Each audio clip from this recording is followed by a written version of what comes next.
Okay. Says I'm streaming, so let's see if that works. Okay, we have a link.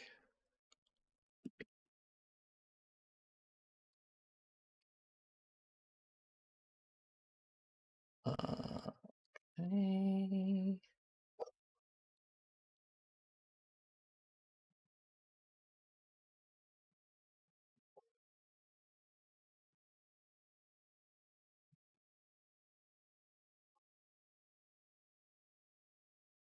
Okay.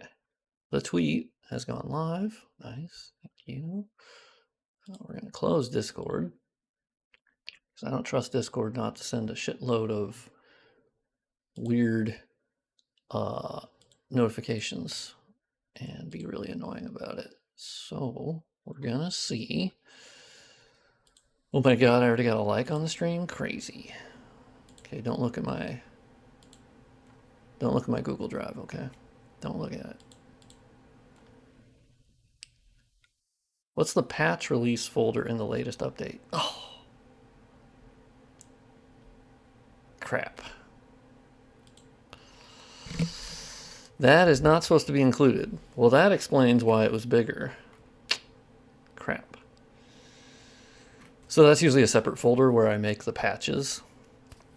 And then I only upload that part, but my dumbass just uploaded the whole thing. So I'm going to have to fix that after the stream. Oof. Delightful. Fuck. Oh, that's classic. That's classic right there. You'll love to see it. Okay, let's see how many Fiverr editor instances I have. Okay. I never want to save the changes, please and thank you. Can I delete it with any... Yeah, you can delete it. Yeah. Yeah. Thank you for downloading it so quickly. Sorry that it's like 2 gigabytes larger because of that dumbass folder that I included. That's annoying. I knew that was going to happen. That was just... There's no way that wasn't going to happen. Because of the way I have the file structure. Yeah, that's unbelievable. Oh, thank you. Thank you. Yeah, let's launch the mod. Pretty big update. I'm really bad with the... because they don't give you a lot of room to write, like, the changes. It's really annoying. I know I can include, like, a notepad file, but... not to mention I don't remember all the changes I make, which is dumb, but it ends up being a lot. So, a bunch of mesh fixes and mesh shading and all kinds of shenanigans. We'll see how the game sound is. You can only create 10 characters. That's true. I have heard that. Alright, I gotta delete one of my characters. Yeah, so someone did report the bug that, like, the character's eyes are black in character creation. Yeah, I don't know how to fix that. Because that's actually, that's down to the modified shaders that are part of DSR shader overhaul that was, like, bundled into the mod a long time ago. So that's a whole different thing. Luckily, that's a small issue, because in-game they're not black. It's just one small thing. 10K subs. Okay, well, there's no S on that. That's my bad. Okay. 6. Okay. Male, sure. Night. We're going to be on the lookout for bugs. And I mean bugs in my mod or bugs from the original game. Bad UV mapping, all kinds of stuff. I got your mod, which gives DS3 colors looking great. Oh, yeah. Yeah, there's... Admittedly, there's, yeah, my Embers mod, which I haven't updated for like 17 years. And then there's the one mod we showed off, just like an initial little thing that Trivia was working on. And I was mildly helping. Yeah, that one's cool. What up? What's up, MV? I should probably start... Oh, maybe I'll get the robe guy. I'll use the power of Jesus Christ against people. Special tribal ring. Alright. You end up using the gloss map. If you just invert them, they work as... Oh. Okay, Trivia was messaging me. I'm going to tell her to join the stream right now. Oh shit, I made my own spec. Damn. Invert.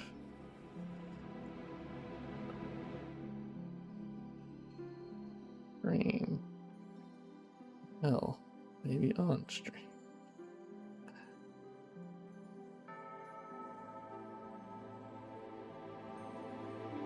Stream. Okay. What's up, Jediah Glitch? Not Jediah Glitch. Glitch, then Jediah, then MB. Physique. As we know, if you wear these robes, you have to be big. Okay, Trivia said she is going to join the stream. Just finished Elden Ring DLC, and now I love DS1 even more. Oh, really? Was there something in the DLC that made you love the DLC even more? There was the new Londo shout-out, which was cool. What's up, Carlo? I am good. I haven't streamed in like 5,000 years. That's Ryan Reynolds, right? Also, the characters' eyes are not technically black, but when they're zoomed out, they look black. You can tell they're just like way darker.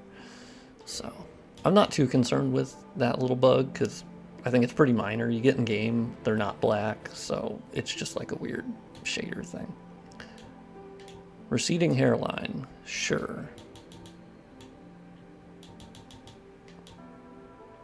Yeah, let's go red. Okay, I got the Ryan Reynolds build. He's just kind of fat, which is no big deal. I already know the lore. Thank you. Yes, indeed.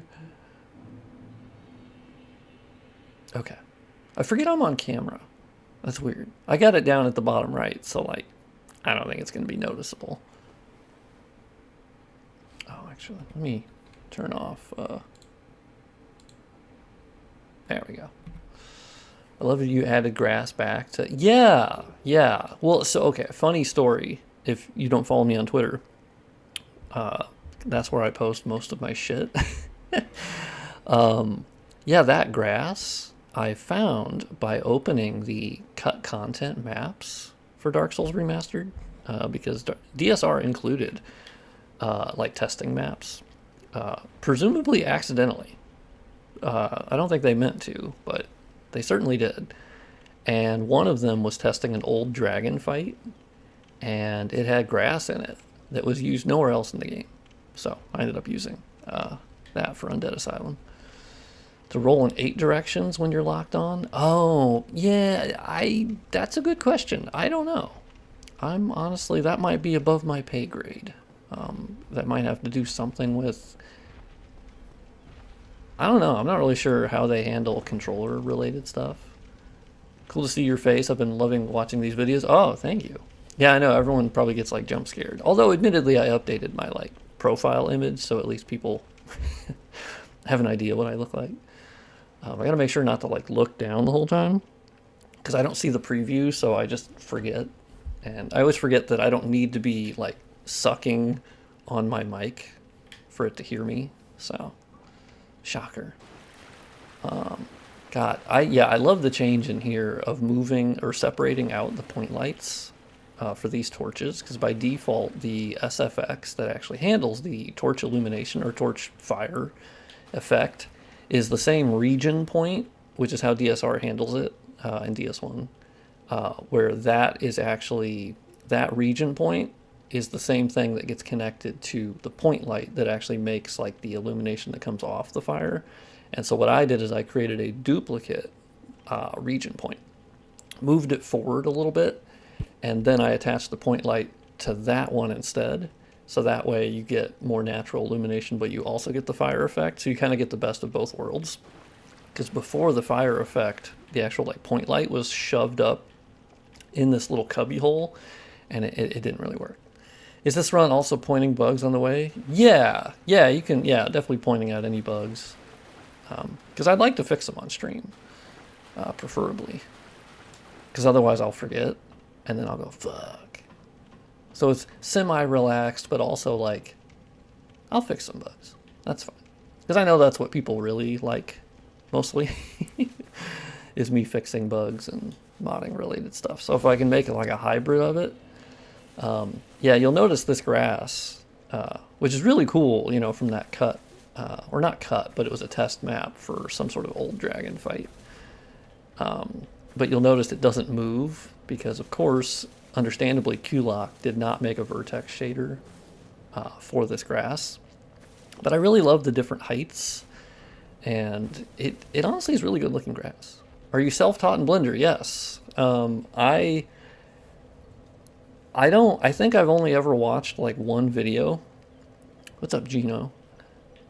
So I can't keep, but have you fixed the white spray on the walls? Yes. Yes.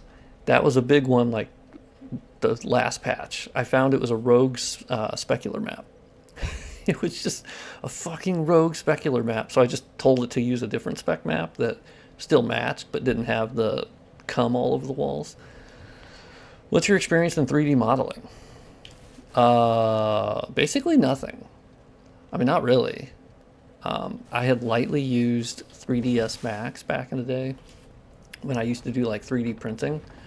Your videos have really helped me understand how modding overall. Yeah, I like to hear that, since it was always the thing I've wondered since I'm bad at maths and coding. Yeah, I think that's the thing that people are super surprised by, is that you don't really need to code at all. Yeah, the getting rid of that, you know, cum stain on the wall, I was pretty happy with that. I was like, fuck yes, finally. I've been, you know, consistently trying to look into that issue for quite a while. It's Jeb30. Yeah, Jeb, I love the little Jeb meme. It's so good. I don't blame people for not like testing the most recent version, because it's like, there's so many versions. It's like every 3 days. I did enable smooth shading on some of the bosses as well. It wasn't like a huge difference, but like their normals are now a little bit smoother. So just, I don't think it's going to be noticeable by anyone, but I figured I would do it while I was working on an area, right? Is my favorite FromSoft game? You'll love to hear it. That is a based choice. Although I'll support anyone with whichever choice they have. You know, DS2, DS1, DS3. I think they all have merit. You know, East-West shield. Oh, sick. All right, give me my goddamn weapon. Which is fun, since really love using Linux as my daily operating system, but it's scared of my. Yeah, I'd always wanted to like move over to Linux as my daily like operating system, but unfortunately, it just, I think the amount of things that I had to like configure, specifically like even hardware acceleration for videos in a browser, was like, this is like 3 or 4 years ago, so maybe it's better now. But my God, the amount of steps I had to go through to just activate hardware acceleration in a browser for videos, I was like, why the fuck? Why am I having to do this? What? That's unbelievable. How much time to do a good remastered of a game like Dark Souls? I mean, I've been working on it for about a year. Oh, it's definitely nowadays. It's, okay, that's good. Because I always thought that was really odd. I understand there's like open source graphics drivers, there's the proprietary ones, and I believe that support's gotten better. Yeah, I'll try it again, because I obviously love Linux, and it's the basis for every mobile operating system. It's the basis for, that's what most of our servers run on. Like, you know, people may not know that they're using Linux when they're 1000% using Linux, or technically Unix, I guess, is the origin point, and then what's built on top of that. But yeah, it's way more popular than people think. It's predominant, really. But you know, for the programs that I use in the games, like Windows is just unfortunately kind of the ticket, right? Just a lot easier. It has its own problems. I'm still on Windows 10. I downgraded from Windows 11 because I did not like some of the changes they made. NVIDIA has started to work on open source. Oh, thank God. I know that's been a real sticking point, is their proprietary ones were kind of eh. And then the open source, yeah. Because AMD has been nicer. if I remember correctly. They've been a lot nicer about their open source, which in general AMD is, right? Estus Flask, thank you. Yeah, give me my asylum key. So I just get the base. Okay, so I don't get the Morning Star. I can get that later. And why the Dark Souls Remastered was not top level in Remastered. Yeah, I mean, I think there's a lot of nuance to that conversation because I don't think we'll ever fully know why Dark Souls Remastered was not as remastered as it definitely could have been. I think they probably weren't given a lot of time, and I think they ended up focusing more on technical aspects like the DirectX 11 renderer and its forward clustered renderer, which don't ask me what that means. All I know is it's really cool and really good. And it's better. And parallax occlusion mapping. And like, so it did a lot of really cool things, but they unfortunately just, yeah, exactly. I think their main idea was for it to run better. It did bring along better ambient occlusion, you know, temporal anti-aliasing. It brought in normal maps for every surface, specular maps for every surface, better mesh LODs. Like, there definitely were improvements. But I think, were they massively noticeable? No. Definitely not. I think it's a lot clearer, because I still play Prepare to Die Edition every once in a while. Because obviously it's the original vision, and it always will be. Yeah, exactly. Like that. Exactly. It is wildly efficient. It is a very, very good version of DirectX, or not Direct, of DS1 as far as performance is considered. Yeah, it's fantastic. Yeah, the PC Prepare to Die edition was a hot fucking mess for sure. It was just awful. And, you know, God bless modders. You know, DS Fix is still arguably one of the best mods of all time. Hey, it's Trivia. What up? Awesome work on the mod. I was going to ask about a lighting issue in Blighttown. I still have the stains on the asylum walls. Yeah, if you update to the more recent version, it'll fix that. Lighting issue in Blighttown is quite likely where everything is dark after coming from other areas. If you quit out and then reload, I'll be honest, I have no fucking idea why that happens. That's kind of been like the longest standing bug that there's no conceivable reason why that's happening, as far as I can think of. What got you into Dark Souls? Yeah, I was actually watching a streamer who, at that time, I wasn't playing Dark Souls. I mean, I had tried Dark Souls 1 back in like 2013 or 2012, something like that, on 360, and boy, I fucking died horribly, and I thought, well, the game's not for me. And then I came back. Damn, this mace does some fucking damage. I came back in 2020. Pitch floor texture. Fuck. I only got part of that message. The chat, unfortunately, is a little small. Can I make it bigger? Now people reported also pitch black floor. Oh, really? Huh. Okay. I'll have to look into that. I think the biggest miss of DSR is that they didn't add cloth physics. Yeah. Yes. Yeah, I think that'd be a lot of work to re-rigging, and technically there's a bone-based cloth physics system. It's only present, I believe, on the Giants in Anne Orlando. Why? Don't know. But technically it is there. It's not great. It's a pretty bad form of it, because DS2's form is way better.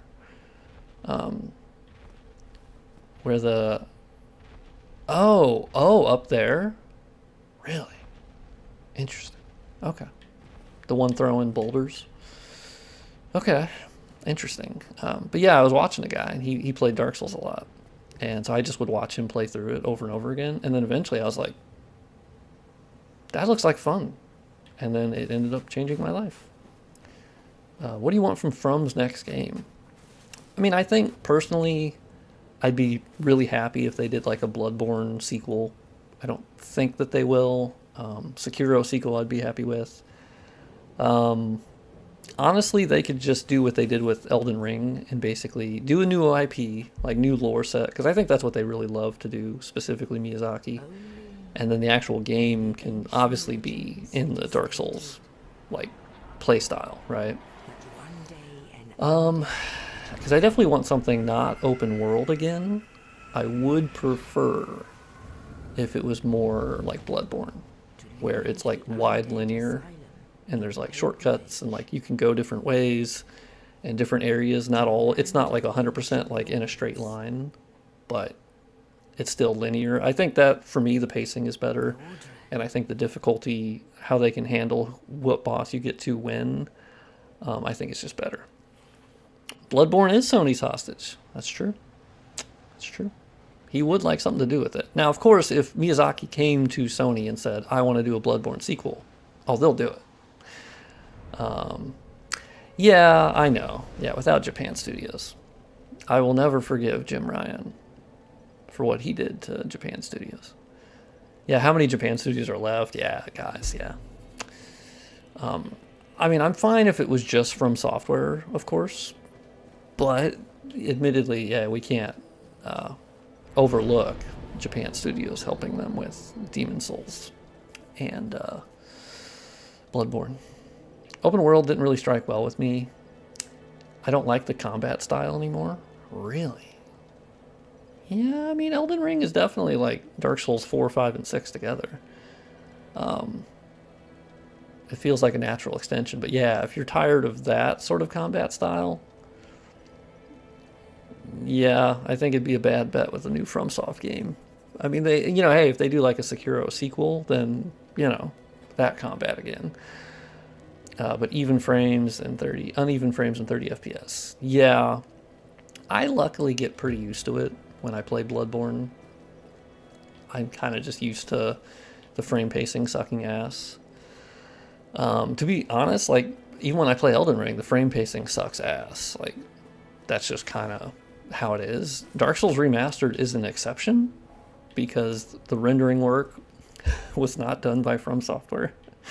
And Demon Souls Remake, same thing. But any like actual FromSoft game, they're just going to have frame pacing issues. Oh yeah, I mean, Elden Ring's open world's fucking awesome. Lord of the Rings, yeah, I mean, you do, God, yeah, Lord of the Rings is definitely an IP that, like, there's such potential there that I think the potential's so great that that's why it doesn't work out. Did you fix the crash to desktop in Undead Burg? No, here's the weird thing. I occasionally, like, I think it's like a 1% chance or less. I mean, I don't really know what the percentage is, but it's so rare for me. I occasionally will get a crash to desktop. And I have no idea why. It's kind of in the same area, and I don't know why. Yeah, that's true, actually. Armored Core 6, at least from what I remember, I think it did. Armored Core 6, they seem to have gotten it figured out. Not to mention they had 120 hertz support, which was for the first time in a FromSoft game, officially, without modding it. Yeah, Armored Core 6, that's true. At least from when I played it. It was pretty rock solid. But I haven't finished that game yet.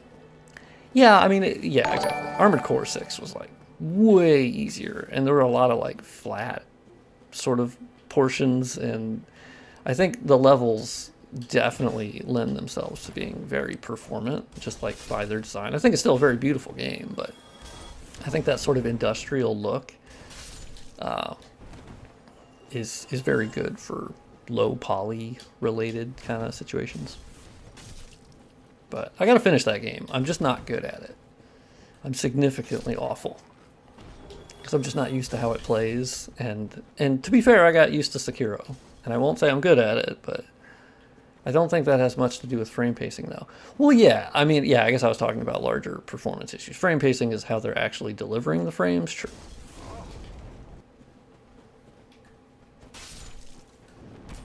Ow, bitches. I just want something super dark gothic? Fuck yeah. Hell yeah, we do. Well, even bad performance is somehow tolerable. I mean, yeah, exactly. For me, it's not a huge deal. Because maybe it's because I grew up with the N64. So I was used to like fucking 10 FPS. So I I think I'm easy to please, and I don't expect pure technical performance from Soft. Yeah, asset management, sure. Elden Ring certainly loading in new stuff. I want them to push NPCs further.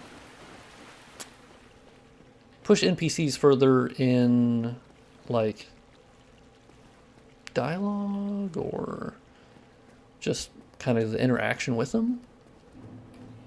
Yeah, I love Demon Souls. Big fan.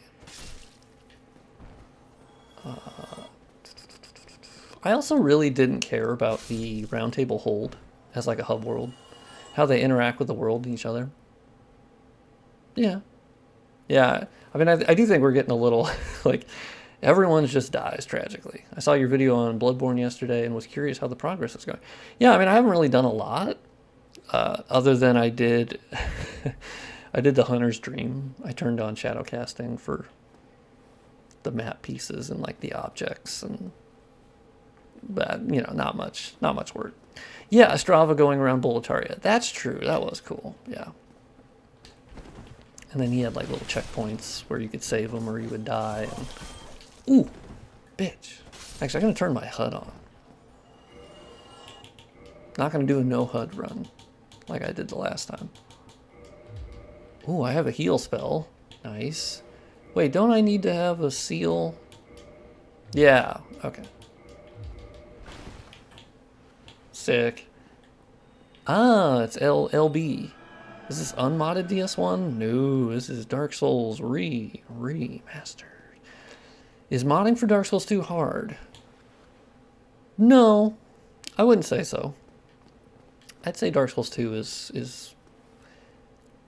I think Dark Souls 2 functions differently in terms of file system. It's... I mean, to be fair, Dark Souls 1 and Demon Souls are actually the odd ones out in terms of how their file structure is and how their systems work.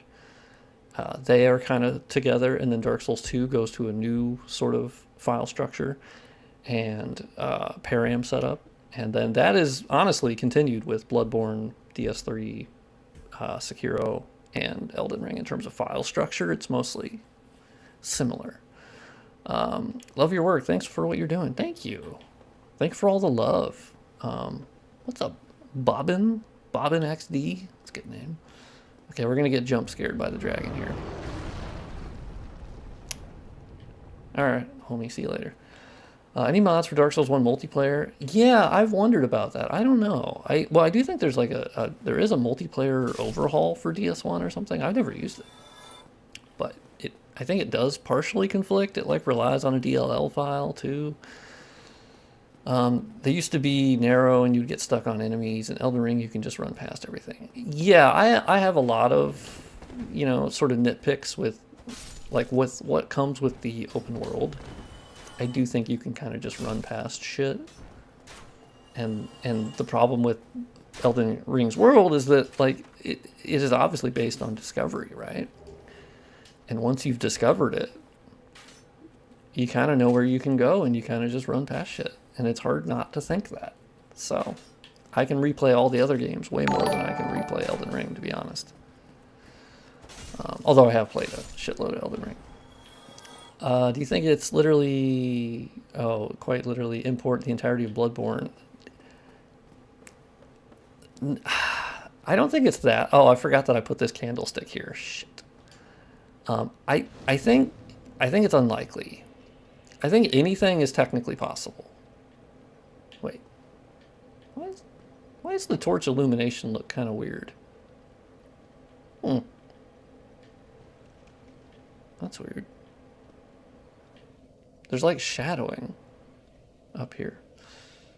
Can absolutely 100%, but nobody would do it probably out of fear of Sony. Yeah, I mean, that's obviously part of it, where legally, like, Sony would have the right to be like, that shit sucks. Like, no.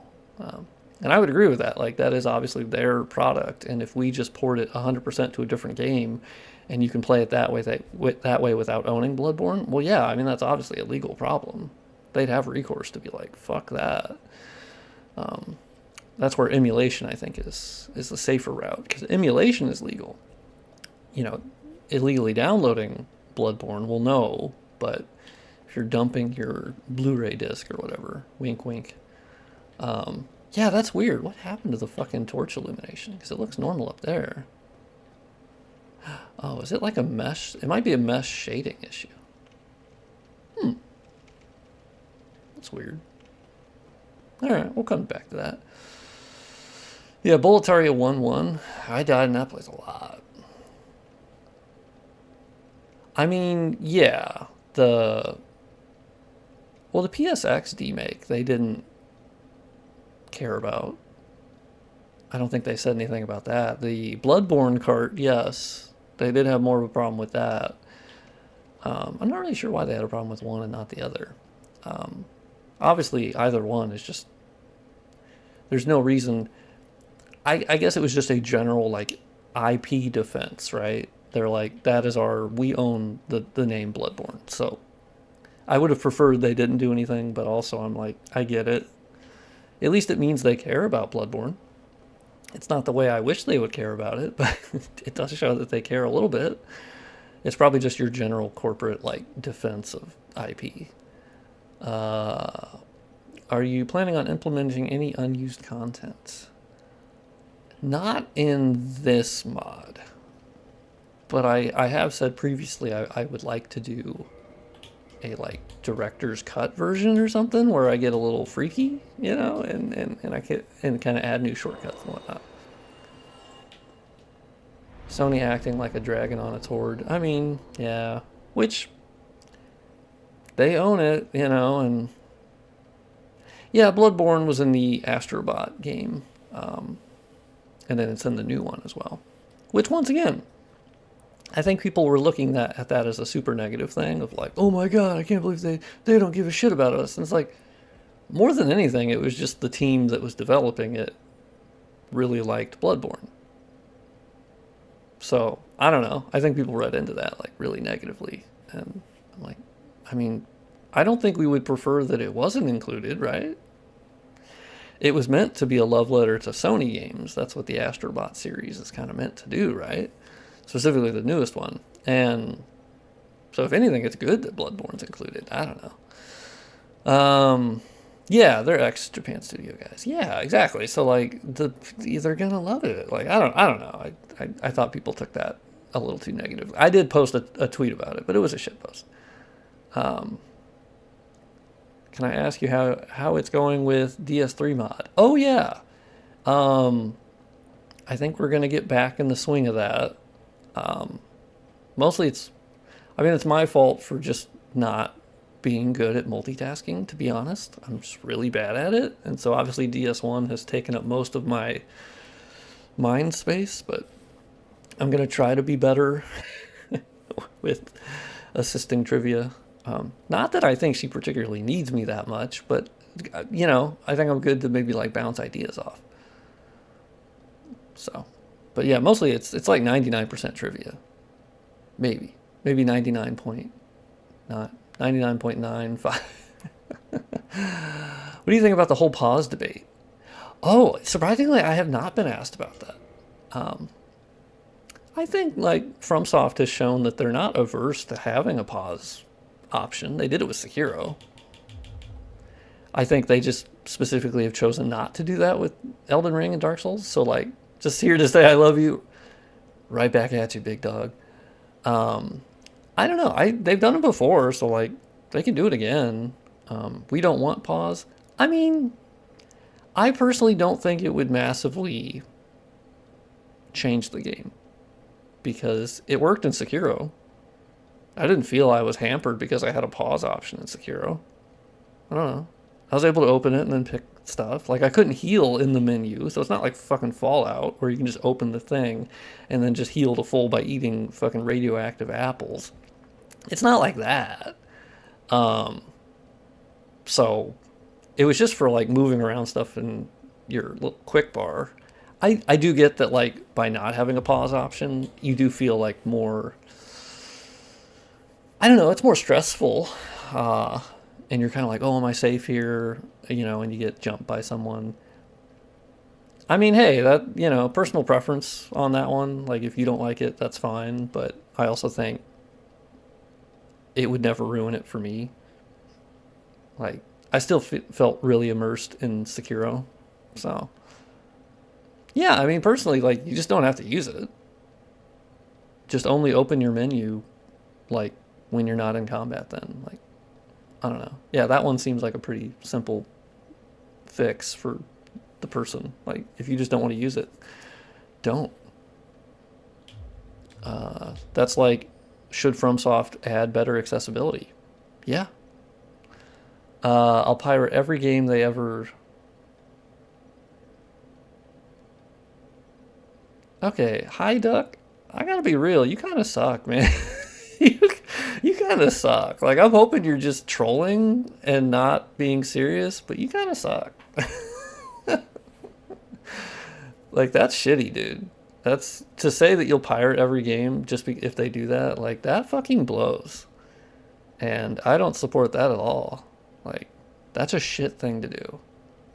And that is a shit reaction to that. And it honestly speaks to the worst parts of the FromSoft fandom. Like, like, that blows, dude. I don't. I'm hoping you're just being like fake toxic or something. But if you truly think that, then I mean, whatever, man. But that blows ass. How Lost Izalith? Yeah, it was supposed to be a swamp. Yeah, we have some concept art. It's cool. I went to use the pause button once while playing Sekiro, and it was on Ishin.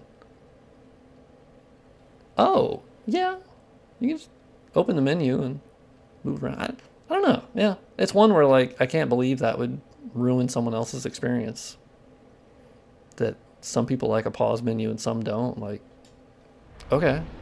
I feel like we have bigger fish to fry. Oh, $4 from Crispy Jeb. I think pause is fine. I noticed that in the Shadow of the Erdtree boss, behavior with multiple players is really different, like Rolana swamping. Yeah, they really would. They also, it wasn't as much based on like who's the last person who did damage. They legit would just say, you know what? Fuck you. Fuck you. Oh, so it didn't work on Ishin? You can't open your menu? Really? It speaks to game design and money saving. In what way? I mean, it speaks to game design in that they decided to put a pause menu, but I mean, to be fair, FromSoft is like a company. They're not perfect. They've obviously done crunch and they've overworked their employees, but I think they did give them a raise and like they haven't done layoffs. Yeah, we should all wish Trivia to get well soon, to feel better. She's very cool, very snazzy, and she's been invaluable to me and bouncing ideas off. And I've learned so much from Trivia. So many. Really, you can't pause the game on Ishin. That's interesting. I didn't know that. I didn't notice that. Oh. To me, game designers should create experiences related to Souls genre without the pause in mind. I mean, yeah, Sekiro I don't consider a Souls-like. I guess I was just speaking to FromSoft themselves not being locked into not having a pause. I guess I just don't see how that's very disruptive. Like, if I could pause in Dark Souls 1, I don't feel like that changes anything. But at least my experience of it, I don't know. I feel like I could just open the menu, but I still have to use the Estus in the game. So, like, I don't know.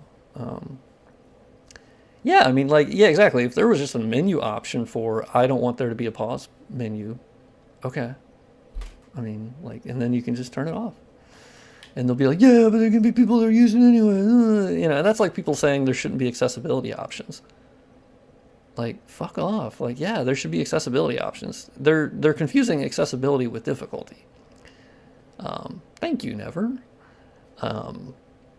Like, accessibility, for, low vision people, and sometimes it's going to be a hardware related thing with like special controllers and whatnot. But FromSoft just does a really shitty job when it comes to accessibility.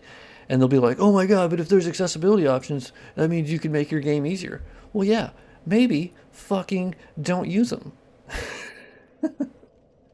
What a wild option. What a crazy option. So they're exactly like mine, and I can grade their skill relative to me. Yeah, like those sweaty people in the FromSoft fandom, I'm like, just fuck off. Like that's so annoying. Thank you, Golden. Thank you. Yeah, the Bloodborne video popped the fuck off, and I was like, what the hell? I mean, I should. And everyone's like, why are you surprised? I'm like, well, I don't know. I don't expect videos to get 20,000 views. That's just not my Midwestern or United States Midwestern roots do not allow me to, I don't know, be egotistical and be like, oh yeah, I knew I was gonna get 20,000 views. Like, no, I don't know. I never expect that. I don't ever want to be the person that goes, oh, my video only got 30,000 instead of 60,000 or whatever. To me, pausing gives you a tool to have advantage over a crafted route. Really, how doesn't it change to fight with the inventory while in a rush, or be rewarded by putting items in quick select in advance? I guess I just played Sekiro and I don't see that as a big problem. I don't know. I guess every game should have God mode in the main menu. No, I mean, that's a false equivalence. That's not what people are asking for. They're not asking for God mode. They're asking for very simple accessibility options. So once again, thank you for completely misunderstanding. I already installed your mod 1.13 to 1.15. Oh, yeah, so there you can just download 1.16 and then copy it over and then overwrite. So, easy peasy. Has no real online feature, so that's probably the main reason it was allowed. Yeah, but they could do it on a per, like, instance basis of, like, if you're in a PvP battle, then you can't open the menu. Like, they already do that with, like, the map in Elden Ring. You can't open it when you're in combat, which is stupid. But, you know, they could obviously just do any sort of pausing you can't do if... That's why people are like, well, this is why they can't have a pause or a photo mode, because then that means people could cheat in PvP. First of all, I don't give a shit about Souls PvP. And if you do, I find that weird. Yeah, Watch Dogs, right. Souls PvP is clunky as fuck, and it's run off a fucking notepad file for its netcode. So I'm sorry if anyone who treats that as like a legit esports thing, I'm like, that's just fucking, no. It's a slippery slope to argue options without understanding. No, yeah, don't agree. We'll have to agree to disagree. Yeah, I don't, no. Just because they add one accessibility option doesn't mean it's going to go towards God mode. Also, don't fucking use it.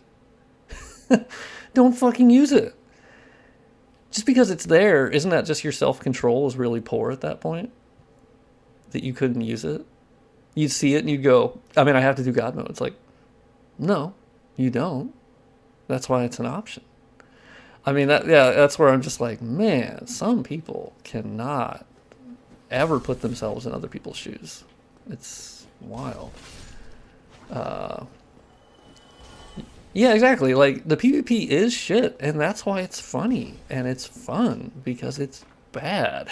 It's always been bad. Like, you get hit when you're 5 miles away, and like it's so delayed, and it's always been that way, right? Yeah, the photo mode thing. Yeah, but don't use it if online. Like it's a non-issue. People are just trying to come up with roadblocks because they apparently want to keep some sort of superiority over how they play the game versus how other people play the game, and it's just really weird. It's just like you gotta grow up a little bit. That, like, if I'm honest, that's the reality. Is you gotta grow up a little bit. That's how we have 20 combo bosses, because of the options of summons. No, I mean, the fact that they have more combos is not a direct result of them having summons. I mean, you can certainly think that, but you don't know that. Your mod with Age of Sunlight? Yeah. God, that ended up... Yeah, Radon definitely wiped Duck, that's for sure. Yeah, like, dude, I mean, come on. Like, they have 20 combos because they wanted it to be 20 combos.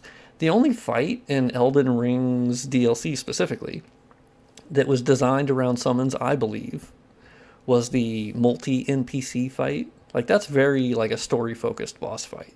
So you can do it without summons, but I wouldn't recommend it. It's a lot more fun with summons, and frankly, they're story summons anyway. And if that somehow ruins your experience, well, then that's kind of sad for you, to be honest. Like that's just kind of sad. And I'm not even saying is that as someone who really enjoyed the Radon fight. To be honest, my favorite was Mesmer. That to me was my favorite fight. Radon was fine. When I was done with it, I was kind of like, oof, kind of glad that's over. It was fucking epic. The OST was awesome. The fight arena, the lore, like all of that's really awesome. It's just I didn't find it mechanically terribly fun to fight, but that's such a personal preference thing. Like Lady Maria is fun for me. You think that summons didn't affect boss designs. You think that something they have to take into account any player will use didn't affect design. I didn't say it didn't affect it at all. I'm just saying you are applying it's correlation versus causation. You're assuming because there's summons that therefore they made all of these decisions when that's just absolutely, you don't know that. You don't know the extent to what that's, how much that is true. That's the point. You're making an assertion that you cannot verifiably prove. It's possible, and yeah, summons have been around forever. So if anyone is like anti-summons, I'd be like, you're disagreeing with Miyazaki. So I'm going to side with fucking Miyazaki. Like, if you want to be fucking toxic about it, I'm going to side with the guy who made the fucking game. Simple as that. If you want to be all fucking weird about it, I'm going to side with the guy who made it. And if you want to disagree with him, well, you're free to do that. But I think that's pretty dumb. Oh, I already killed this guy. Oh shit, I just chucked him at the wall. Oh yeah. Oh, I didn't get the master key? No. I have used summons in every FromSoft game. Yeah, because summons are cool. There's been plenty of them where I didn't use any summons. And sometimes I did. Yeah, it's like Todd Howard-esque cult. Okay. I mean, I'm just siding with the guy who made the game. So, people who treat summons as like something you shouldn't use or be looked down upon, I think that is inherently stupid. Because they put them in the game. So, they obviously meant for them to be used. It's people applying their own weird superiority that they somehow think that the true way to play it is however they play it. Like, that's dumb. Summons used to cost limited resource. Keep to remastering textures and models, bro. Okay, big dog. Like, I don't know, man. It's just like, really? Really, bud? Let's see.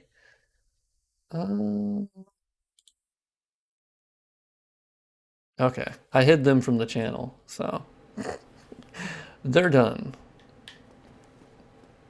I don't really have a lot of room or patience for like really toxic Souls fans because I've been lucky that like I don't really get that, and I partially think that because you know I love the ragdoll physics.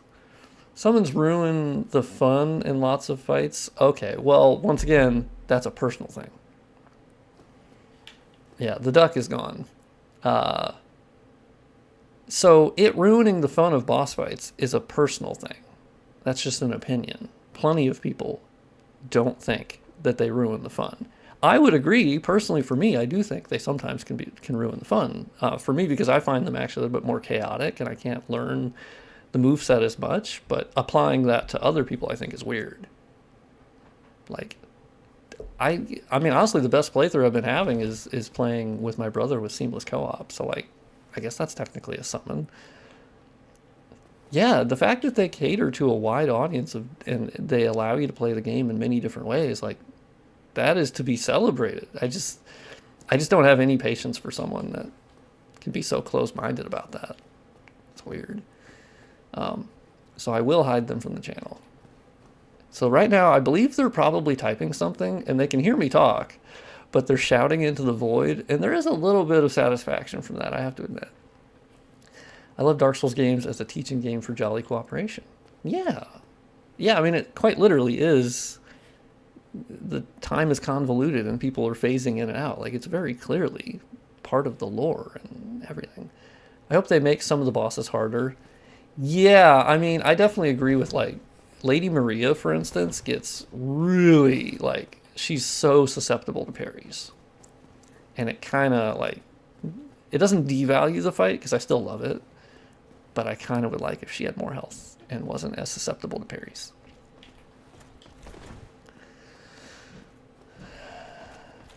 Personally, I like that the Souls games have like the worst PvP and online components of all time. Like, some of it's kind of funny, except for like seamless thing. I think for Elden Ring specifically, it like seamless co-op should have been how it was from the start. Like, no doubt. There's no reason why their busted ass summon system is still how they're doing it.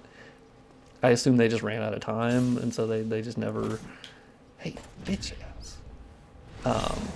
But for PvP, I think it's hilarious. I think it makes it better that it's so fucking busted. Because I don't get into the weird, sweaty, like, PvP stuff in Souls games because I think that's dumb.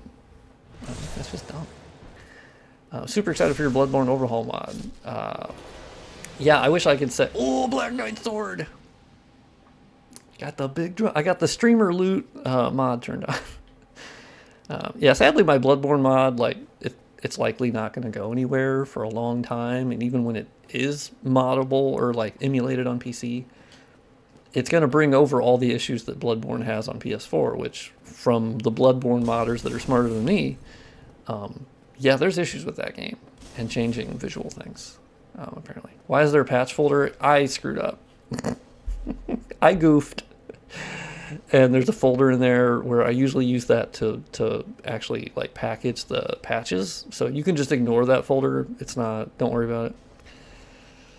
All those files are already in the main download. I just completely goofed and I included it. I was like, fuck, shit. Do you know programming or things related? No. I mean, to be fair, my dad is a computer programmer, so I had some Visual Basic experience. And I also use the Game Maker language a little bit, so it's not to say I can't code at all. I just, like universally, everyone wants to mod this game, 100%. Like I do think that with Bloodborne, because I was talking to one Bloodborne modder, and they were kind of like, I wouldn't say they were poo-pooing it, but they were a little like, hey, you know, Bloodborne issues and this and that, and I'm kind of like, honestly, the Dark Souls community, I don't think anything is impossible for modders, genuinely. I think there's just incredibly talented people that work on these tools, and I don't think there's anything they can't figure out. I think with Bloodborne, I think the love is there. I think the passion is there, that they'll figure out anything they need to figure out. One thing I really enjoyed in your Dark Souls is that it doesn't make you feel bad if you kill a boss, either with friends or without. You still get to jump around on your chair. Yeah, I mean, there's just no point in... Why there's no Elden Ring HUD mod? I don't know. I'm not really sure. I haven't really done anything to the HUD. Because I think the HUD looks fine. I don't know. Like, it looks high resolution enough for me, at least. So I haven't really messed with it. But I am surprised someone hasn't made something like that. And you're working on Bloodborne now, not even on PC, still working with an emulator. You're crazy. Yeah, I mean, luckily the tools have supported Bloodborne for a while, and you can load mods onto like a PS4 Pro that's modded. But obviously that's like 7 people in the world that fit that, you know. One day I do hope it'll be easier. I mean, like, we already have a mod or an emulator that can boot to the character creation. And that's huge. I also heard, I was on their Discord. I think I hit the mic there, sorry. I was on their Discord, and someone, because they kind of talk about their process, and they're updating it like every day. Not the public build yet. But there was someone on there, maybe he was trolling, but he was like, he got the game to actually boot into Bloodborne in the actual game playing, but it just ended up like showing particles and like not a lot else. But the fact that it even got to rendering inside the game is huge.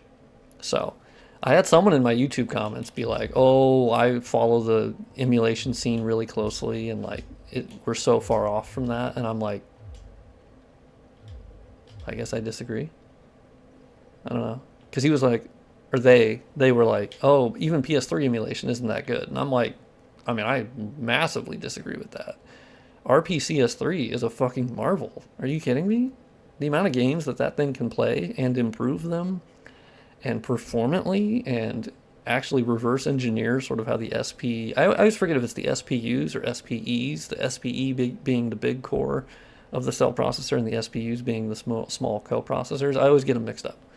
But I'm like, what are you smoking? Like, PS3 emulation is pretty fucking awesome. Like, the Sony version of PS3 emulation is hot dog shit on their own PS5 console. I don't even think they've done like actual. It's weird that they're like trying to reinvent the wheel. New Where it's like, donation from Akasaurus. what the fuck was that? I just had something come through my speakers that said something from Alkazoid. I'm so bad at streaming. I don't know what that was. Also, I need to go kill Taurus Demon. I'm bad at multitasking, guys. Very bad. I like reading chat too much. I also find it funny. Oh, wait, he's having issues opening the door. That's weird. I haven't seen that one before.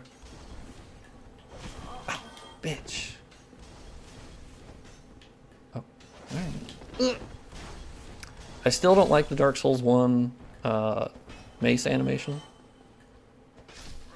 Whenever you don't hit something, it looks like you don't have the ability to swing it because you do this kind of goofy... Like, it is heavy, I get it, but I still don't. I think it looks goofy. Feels weird. Also, my YouTube chat may have died. Oh yeah, I went back to level up, and I killed the Black Knight. That's right. I was wondering why I was going back here. And then I was like, oh shit. Ah. Chat, this is bad. Yeah, okay. Fuck. Shit. Oh, man. Oh, yeah. Oh, it was Ko-Fi. Oh, interesting. That's why I'm not... Oh, yeah, it does look like my YouTube chat just fucking died. Okay, hold on. I'll get it back. At least I know how to get it back, I think. We're gonna find out. Okay. Well, we'll see if that does anything. Presumably. If not, then I just fucking end up opening it on my phone, which is a shitty way to do it. Thank you, Akasaurus. Also, I gotta get coffee. It will be good, a mod that removed the inner light from the player on Elden Ring. Oh, like the player lantern. You are still learning, so I enjoy seeing some jank of streamer not knowing everything yet. Like, honestly, streaming, God, it's so annoying. There's so many buttons that you have to hit in OBS settings and post this link here and like, interesting. Okay, let me close.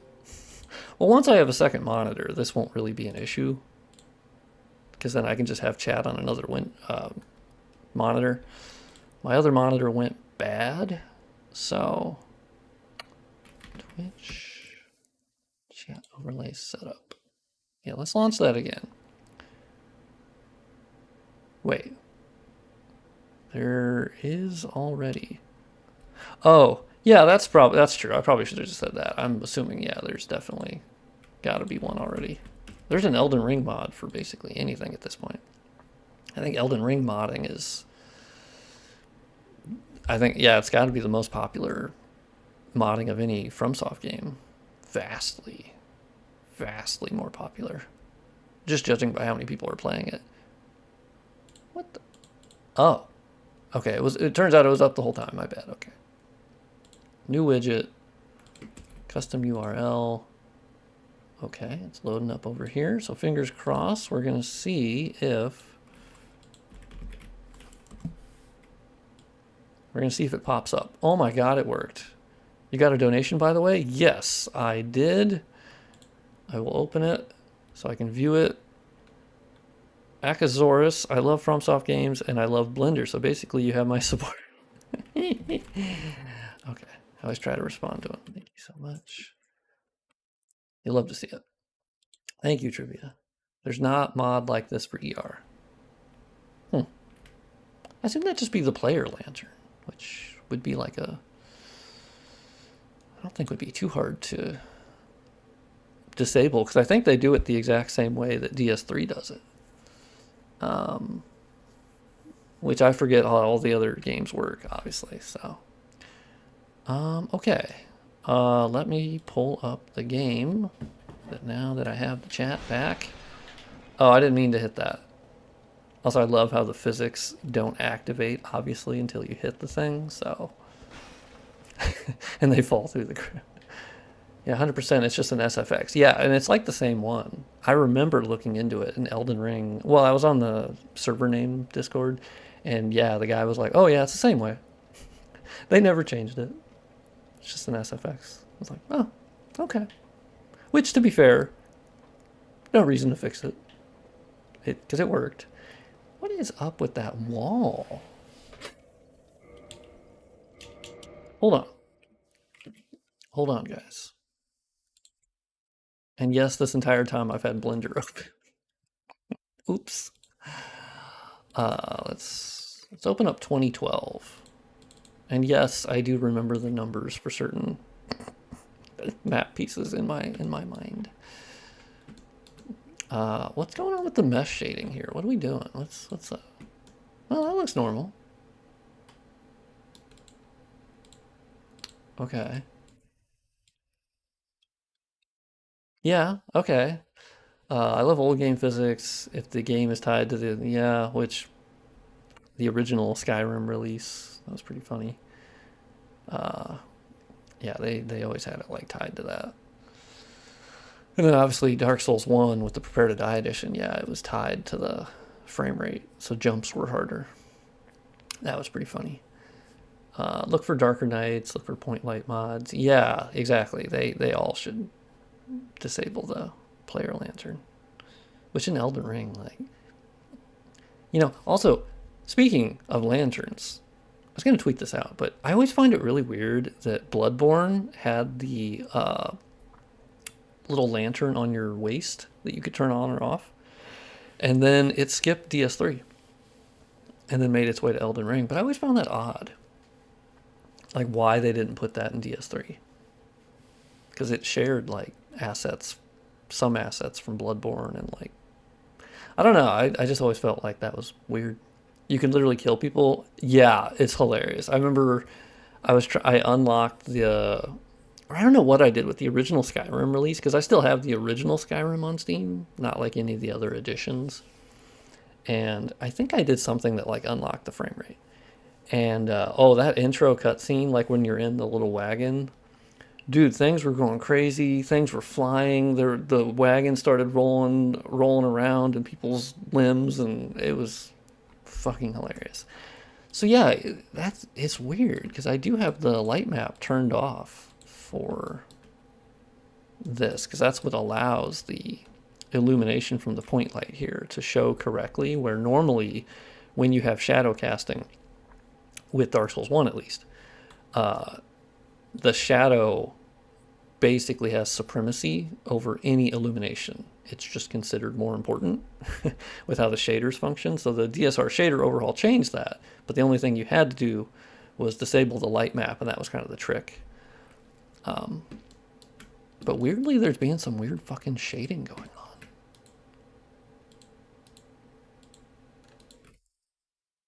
on. Alright, that's not it. Huh, I don't know. That's kind of a mystery. Okay. Weird. I also have DS Map Studio open. I'm really trying to kill my RTX 2060. Just remove the polygons. Probably breaks nothing. Yeah. Yeah, I can't remove this big wall. Can't remove these two triangles. I mean, I have shadow casting turned on naturally. Yeah, they don't show up as like weird shading. That's normally because I had to fix a shading issue actually on the floor here. I had to fix that. Weird. Very weird. Or is it a point light issue? No, that's in the same spot. Point light 15, yeah. Hmm. I do not know. Let me get coffee. Let me do that before I forget. Oh, we're at 3:06. Good. We still have like 2 hours. Nice. I was gonna stream for like 3 hours. Love how much effort you put into small details. I'm definitely going to use this mod. Thank you. I do pride myself on that because like I don't. I'm not actually like more talented than so many other people in the Souls modding community. There's so many people that are smarter and better at most everything I do. I think the one thing I do have is that I'm obsessive and I have a lot of free time and I can know life it like real hard. And so I think like attention to detail but I still screw up like so many times. But I'm really good at doing mundane, boring shit over and over. Yeah, I would agree that like I think a lot of people are afraid to mod Dark Souls because they assume it's more difficult than it is. And to be fair, I thought it was more difficult than it was too. And like any single thing I'm doing is it's not really that hard. I think any 3D artist would be like, dude, that we do that in our sleep, and like even using the modeling pro or the DS Map Studio is not hard. It's mostly drag and drop, and so I think people understandably think that like there's a lot of coding. That's only if you're into like event scripting. The most I ever do is like XML files, but it's not coding. It's just you kind of see the formatting, right? I mean, in the past, yeah. I mean, if you didn't have some of these nifty tools, admittedly, I think you were hacking together shit in Blender, and there's a lot of other ways that they were modding in the past. I think originally DS Map Studio started out as a Unity-based thing, and then ended up becoming its own program. And just came in to say congrats on 10K. Subbed yesterday to support the development of Bloodborne. Oh, thank you. Very nice. What Souls-like games have you already modded? I've modded Dark Souls 2, Scholar. I started with Scholar, DS2 Scholar, and then DS2 Vanilla. Going to stop streaming soon? No, I'll be streaming till 5 p.m. Central Time, so about 2 more hours.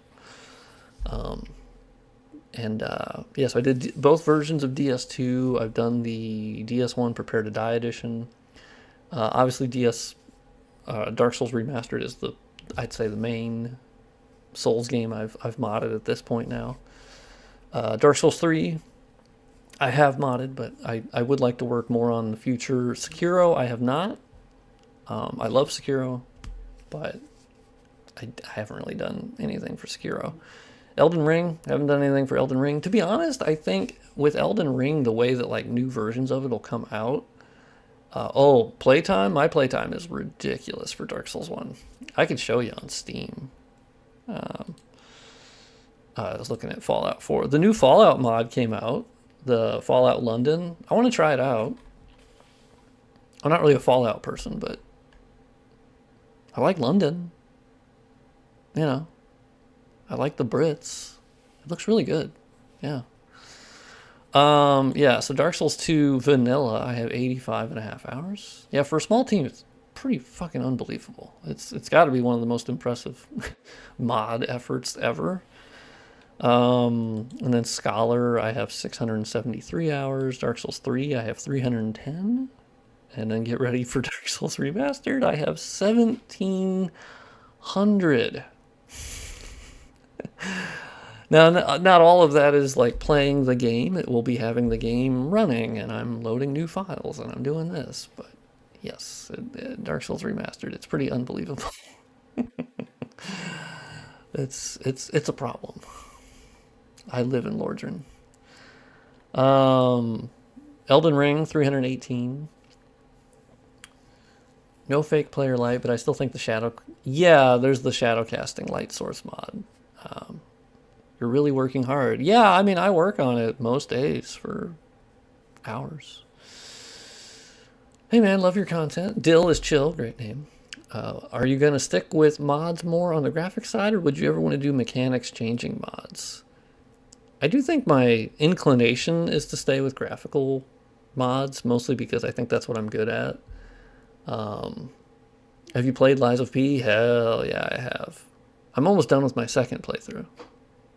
almost third, I think, if I actually add up my other playtime. But love it. But as for like gameplay mechanics, yeah, I'm not as good at that. I do want to like dabble, kind of look into it.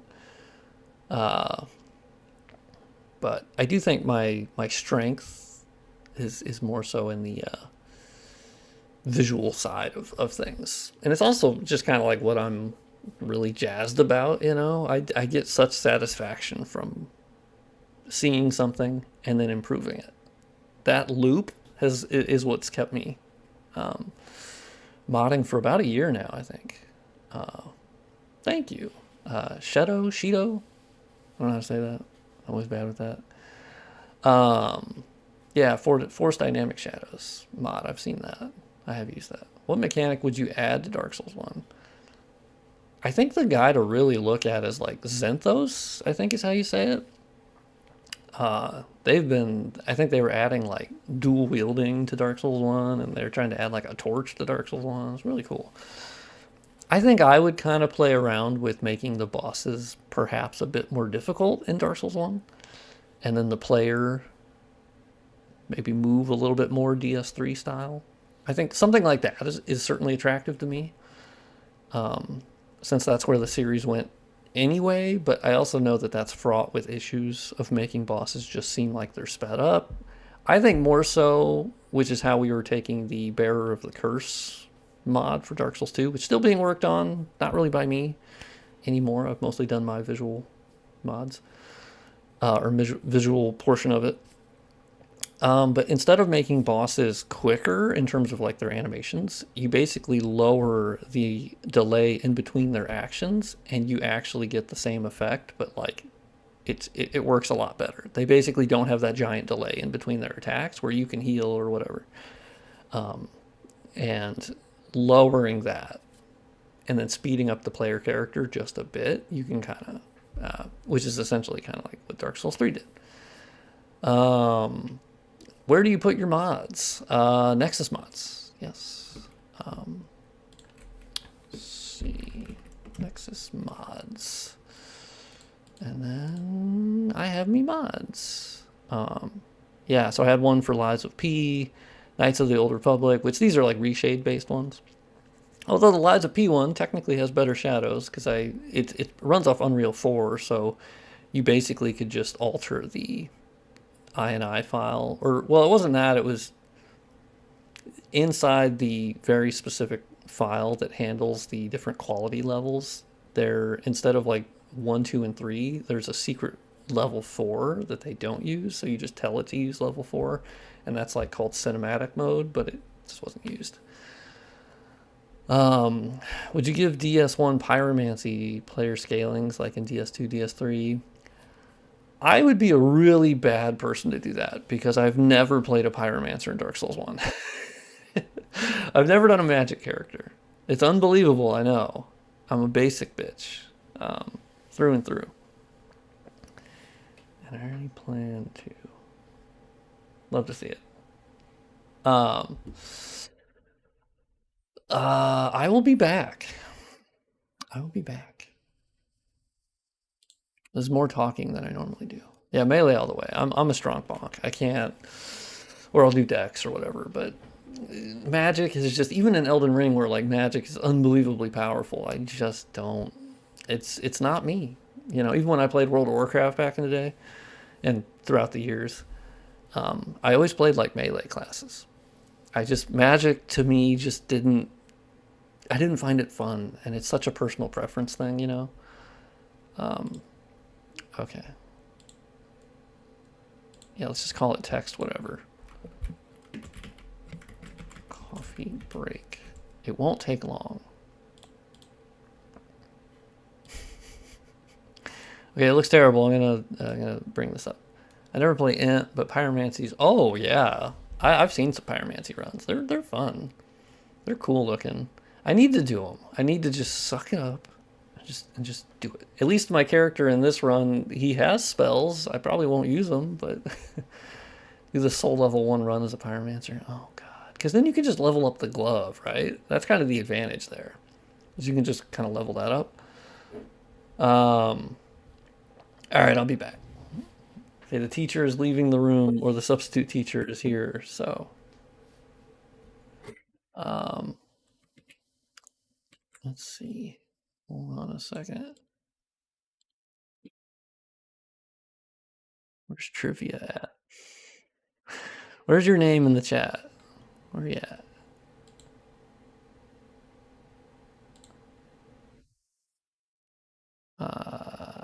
That's capabilities. Okay, I just made trivia the god of the chat. She's in charge while I'm gone, unless she is not looking at chat, which is totally fair. I'm gonna go get coffee. So.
I is be back.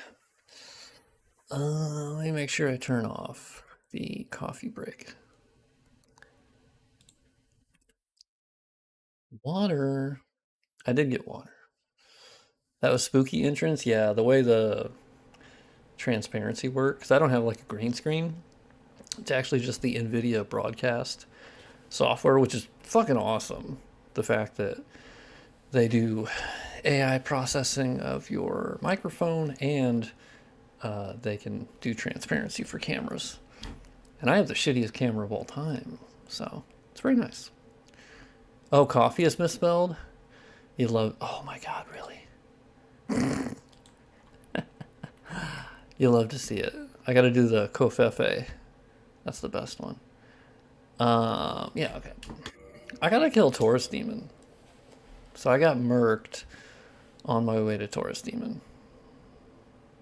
I need to do it. The homies yearn for Taurus Demon to die. What's up, guys? How's it going? See, that time he went through the door really quickly. Wild. Alright, we're gonna have pro gaming skills. I've only done this run like 8 billion times. But I'll still get fucked up on it. Well, now that the barrel's not there, like, come on. Look at that. Easy street. I could kill Havel, since the mace two-hand actually does pretty decent damage. I don't have any gold pine resin, but that's fine. We don't need gold pine resin. I will kill the archers. I'll do it the safe way. I was like, wait, is that a texture issue? Alright, bitches.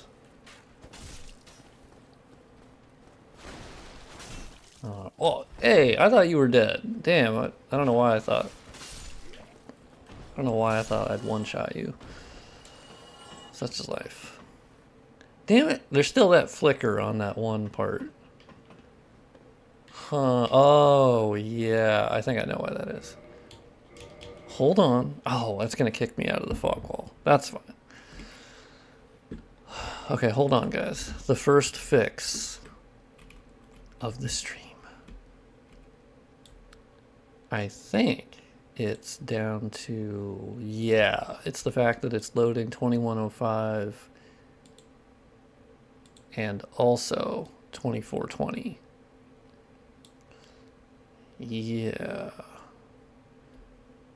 I know, right? It's what a world we live in. So the other way to fix that should be, so there's two ways I could fix that.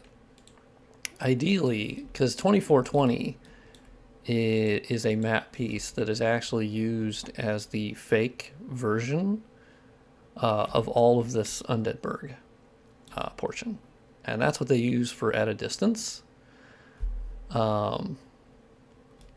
And it makes sense. It's actually pretty close in terms of like mesh quality, but it seemed to be that was their method of when you're far enough away at certain areas, they'll load 2420. Individually, like if I delete 2420, you'll see everything is still here. And I had done that for a while, where I deleted the fake version, this big map piece here. I basically just deleted it. And then, but see, if you do that, then you need to alter when everything else is drawn. Because now if you're standing over here, it would not display them because their draw groups were set up to not display it from that point. So to do testing, yeah, I mean, admittedly, I do think that this has shown me that I would actually be really good at quality assurance. Because I can spot a mesh hole from 6 miles away. Admittedly, I still miss a lot, but I've been able to notice so many problems in Dark Souls 1, and Dark Souls 3, and Dark Souls 2. Not as much with Sekiro. They got a lot better with their QA process with Sekiro and onward. But Elden Ring, I still found some texture issues and different things. But yeah, I do think QA actually I'd be particularly good at.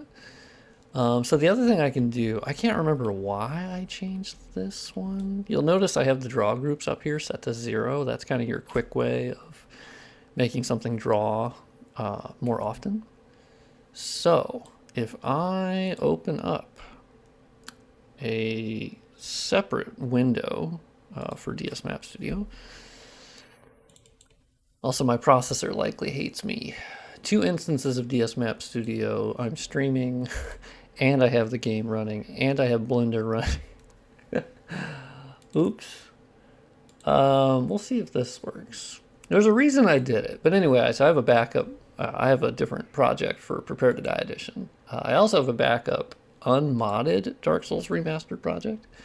That is a hot tip for anyone working on Dark Souls 1 or any of the games. Always have a backup version and a backup project. It's very useful to reference back to. It runs at 120 FPS without any physics. Oh, really? Or any kind of gameplay change. I was wondering about that because I know you could unlock the frame rate in most of the games. And I was like, oh, I don't know. Personally, for me, 60 FPS is perfectly fine. I've done high frame rate, and it's obviously better. But I find 60 to be pretty good. So that's 2110. Wait. Oh, I'm looking at the wrong thing. Yeah, so 2105. So let's see if that fixes it.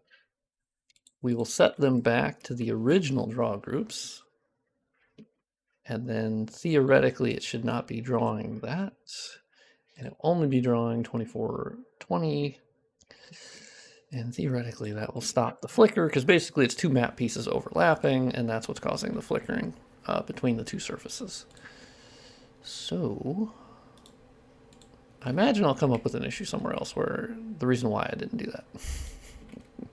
But until then, so let's copy over our 2 folders. Realistically, I only need to copy over the map folder, but such is life. I copy both just as a matter of habit. Let's load back into the game and see if the flicker is gone. Maybe. If not, there's a different way I can fix it. Okay.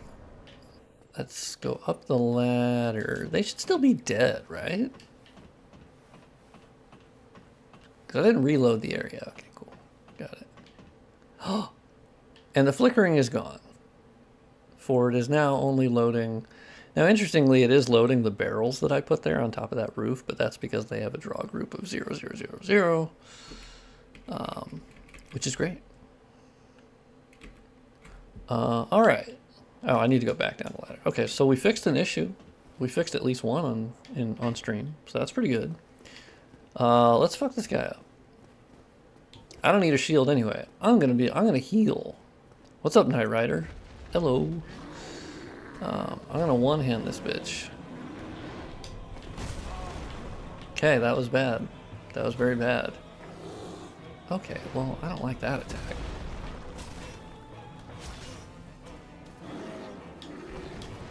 Ooh, okay, that was actually like a really early roll, and I'm not proud of that.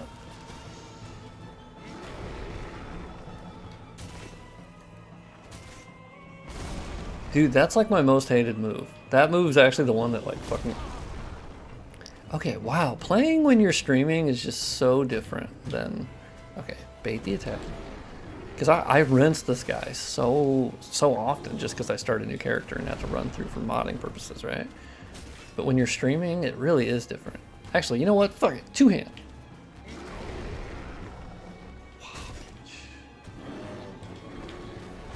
Bloodborne Remaster, the native 120 FPS. I think it depends on how they do it. Personally, for them, I think it'd be a lot safer just to go for 60, but not to say that like it's unsafe to go for 120. I just don't think that's as much of a priority. Obviously, if you're doing a PC release, like, yeah, that's a pretty standard. That is a pretty standard feature among games. So I take back what I just said. Yeah, hopefully they should have different frame rate issues or frame rate settings. Okay. Ow, ow. Yeah, it's a little bit different when you have people watching. There is just a certain different energy to it where you second guess a little bit. Where normally I'm just in autopilot because I've done everything in this game like 5 million times. That oh, shit. I was kind of hoping. I gotta be real. I was hoping for a stagger. Hey, don't do the jump attack. I was hoping you were gonna do the. Well, not that attack. Wow, dude, I rolled so early. So fucking early. Playing Dark Souls while talking. Yeah, that's that. Yes, I'll. Oh, I found a floating brick. Hold on, we gotta fix that. Yep, we found a floating brick, guys. We found a floating brick. Sir, another floating brick has hit Dark Souls 1. Look at it. It also has no ass. I'm fairly certain there's no bottom of that mesh. So hold on.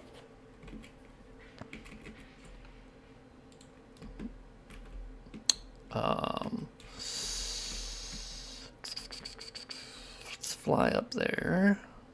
Hey, here it is. Here's the offending brick. 2031. Oop, not that one. Blender.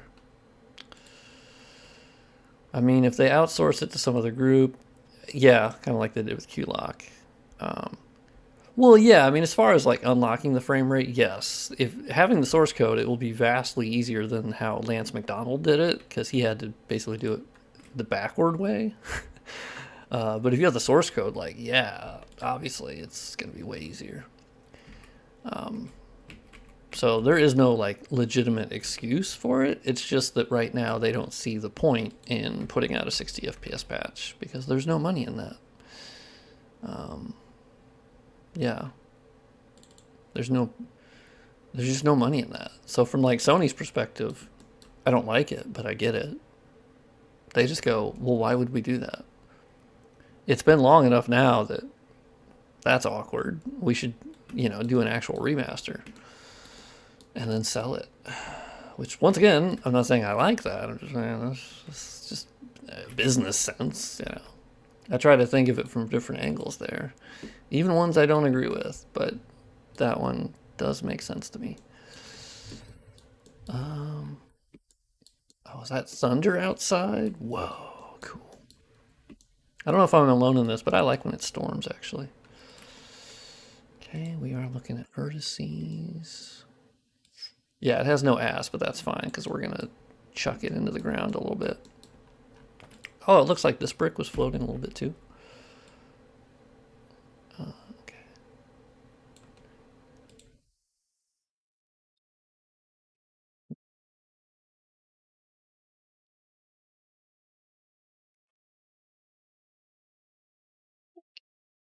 Now, technically, this, doing this, you are messing a little bit with how the collisions are set up. And that the collisions were set up where, like, how your character, the high level collisions, is where your character's foot steps on something. It can detect that. And then the low res collisions handles like you falling through the world.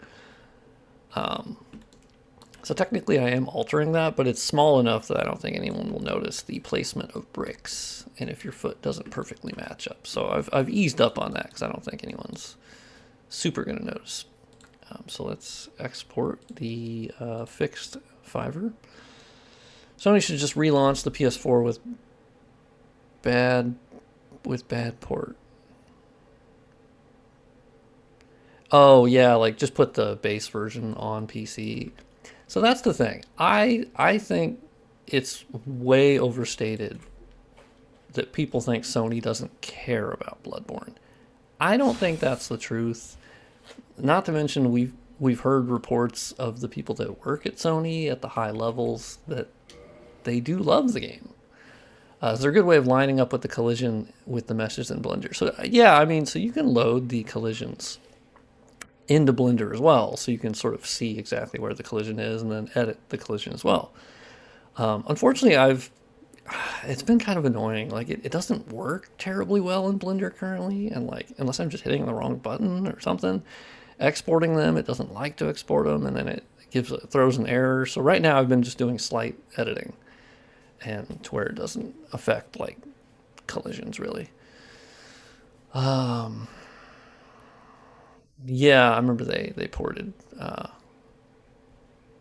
Yeah, when I load them together, the bones are placed differently. Yeah, I also get that where the collision and where the mesh is uh, in the 3D modeler space will be different, but in game, of course, they're in the right spot. That I'm assuming has to do something with Fiverr model specific settings, and they might have to be managed on a per Fiverr model basis when importing. So that'd be on like a on Grim for him to do that. But I also think like, that would be really annoying, right?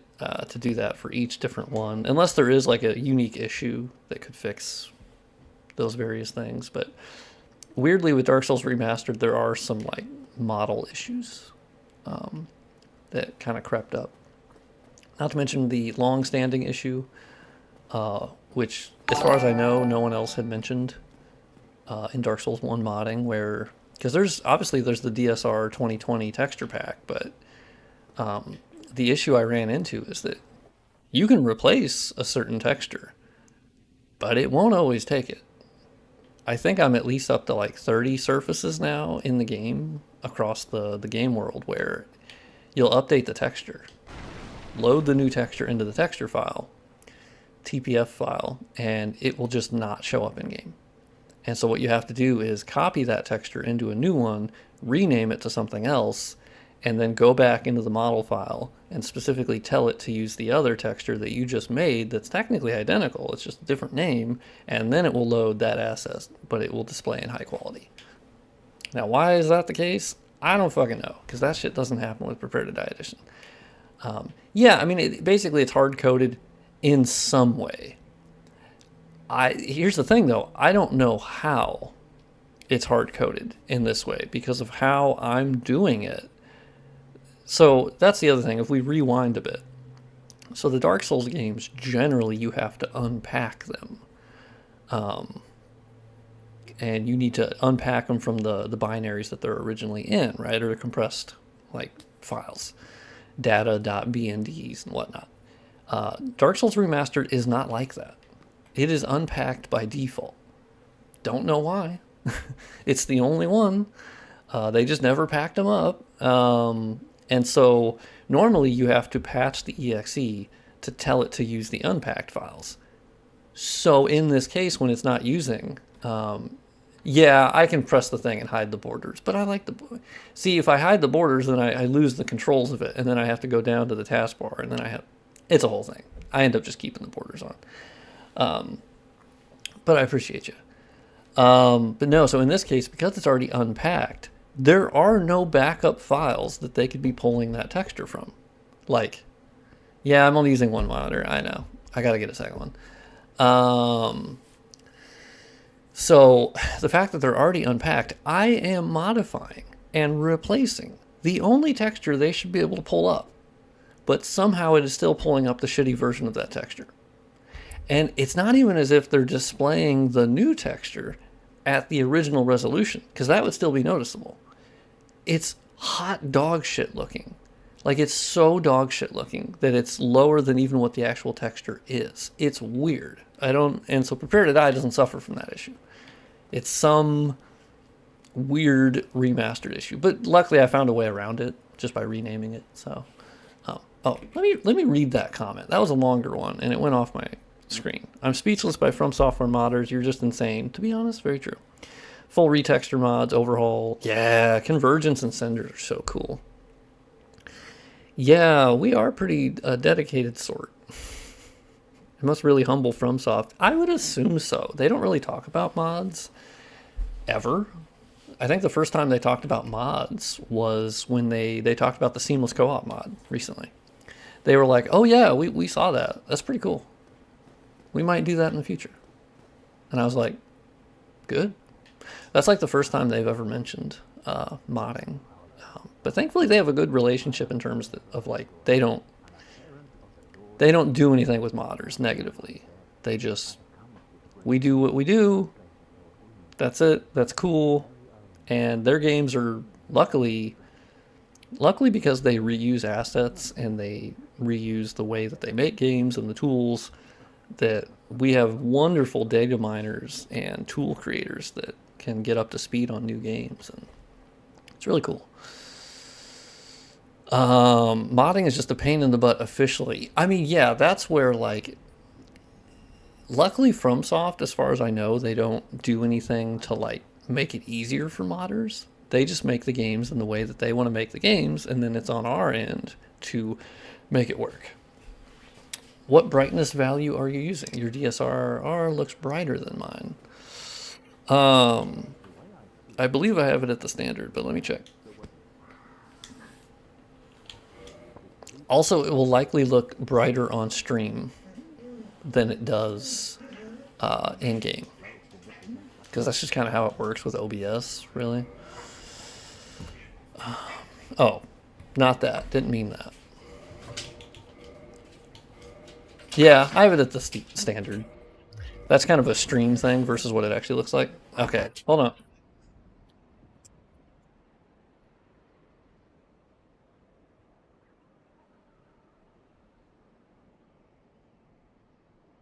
Yeah, my dog likes to play with my cat sometimes, and the cat really doesn't want to play.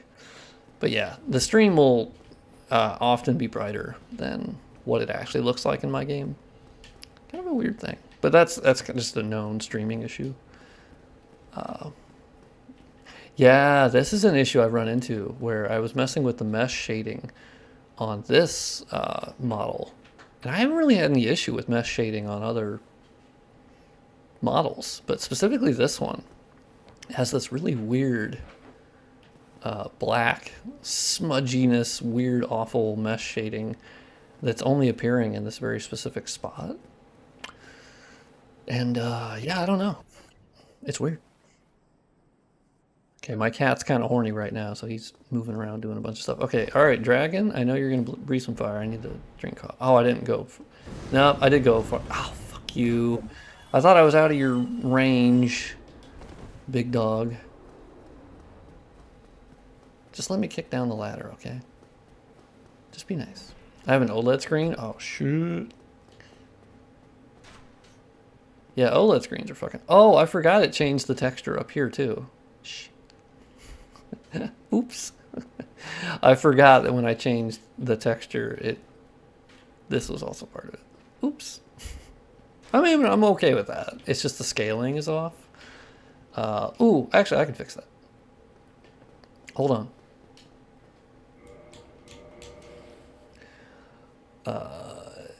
Yeah, OLED is definitely where I want to go in the future. Admittedly, that could make modding harder, because even now I have a more contrasty screen. Oh, I'll kick the ladder. Don't you worry about me. If there's anyone you don't have to tell about kicking the ladder, it's this guy. I am... What was I doing again? Yeah, the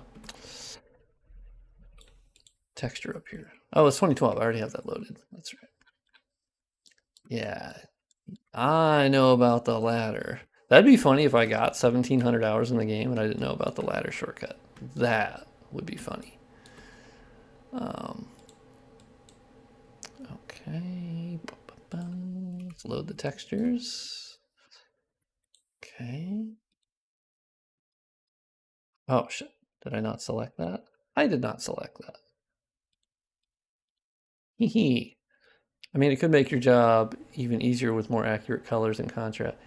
Yeah, I mean, certainly, yeah. Like, I'm not going to say there's not benefits to it, but I already have a more contrasty screen than seemingly a lot of people.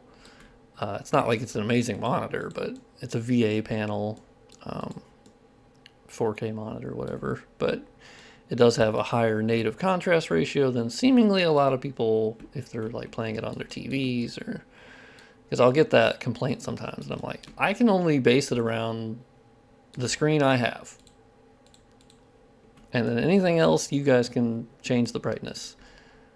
Well, yeah, OLED, admittedly, well, exactly. OLED simply has a better capability for black levels, right? Because it can just turn off those pixels. So, yeah, OLED doesn't immediately mean more accurate colors. But commonly, they're pretty good at. All right, do I have? Yeah, I always have the zoom in set to the wrong. So I usually go a little bit away and then I get the, I know there's quicker ways also to like move around in Blender. That's why I've always been like hesitant to do Blender on stream, because I just know I'll get like 5,000 Blender tips and I'm like, yeah, I know. I bet there's like 6,000 better ways to use Blender, but I have my way. Although I've used the tips that I do get about Blender, it's just, I tend to forget. Also, I end up having to go between DS Map Studio and Blender, and they don't control the same, and it kind of sucks. Can hide and unhide the walls. That's true. Yeah, I end up going into like the vertice mode or whatever if I need to select that. There's so many like keybinds for Blender, so I end up using just like a small amount of them that I remember to use. But anyway, let's pop into our, oh yeah, I have to, oh,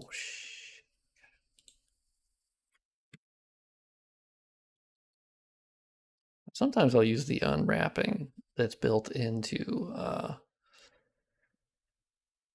the Soulstruct.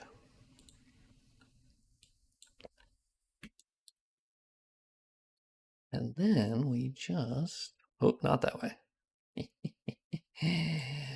What's your favorite mesh hole in the game? Yeah, I can show you my favorite mesh hole.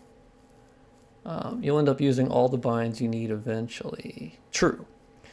Been learning Blender for about a week. The amount of basic functions, yeah, it's a lot. There's a lot. Okay, I'm pretty happy with that. Okay. Not that I needed to do that, but I clicked it anyway. Superstition. Anyway, save it. Have you noticed the mesh hole in the Taurus Demon Tower in Undead Burg? The Taurus Demon Tower before you, like where the fog wall is that you enter and then you go in the arena, or in the tower that after you finish the fight, you enter that tower? But no, I don't think so. I may have missed that mesh hole. All right, we fixed that.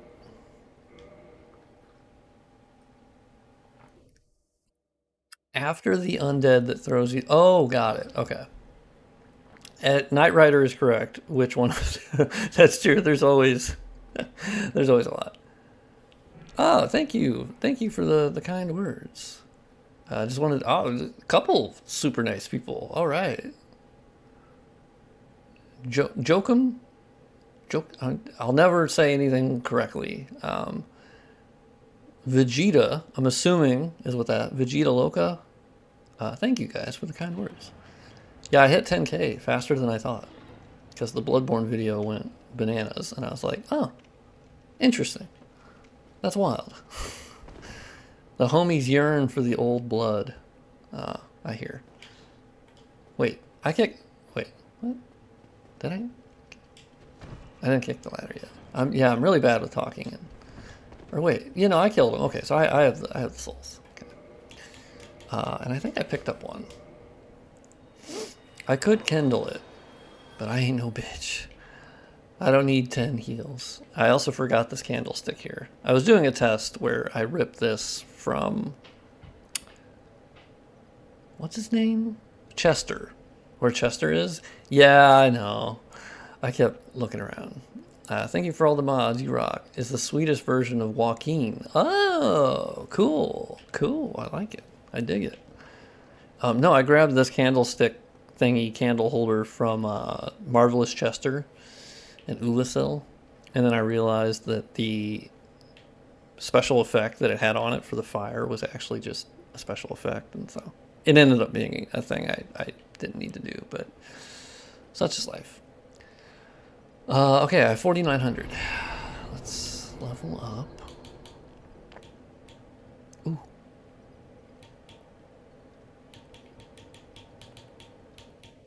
I'm gonna be kind of a basic bitch here and do one for each stat. Okay, so let's go up the ladder, because now I should be able to get the Sunlight Altar Bonfire and then head that way. My issue is always doing the gargoyles. I'm not particularly good at doing the gargoyles. Never have, never will be. I know I can go that way, but there's no goddamn way. Damn. You already destroyed my bags. That is unfortunate. Alright, get your ass down here, okay? Also, don't get down here while I'm drinking my coffee, though.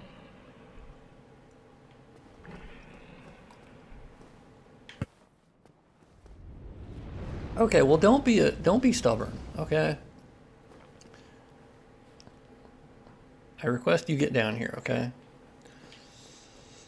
Oh, yeah, I always forget to summon Solaire for the gargoyles. That's true. I always forget that. I've summoned him a couple times for that. He's pretty cool. Hey, thank you. See you later. Yeah, later, nerd.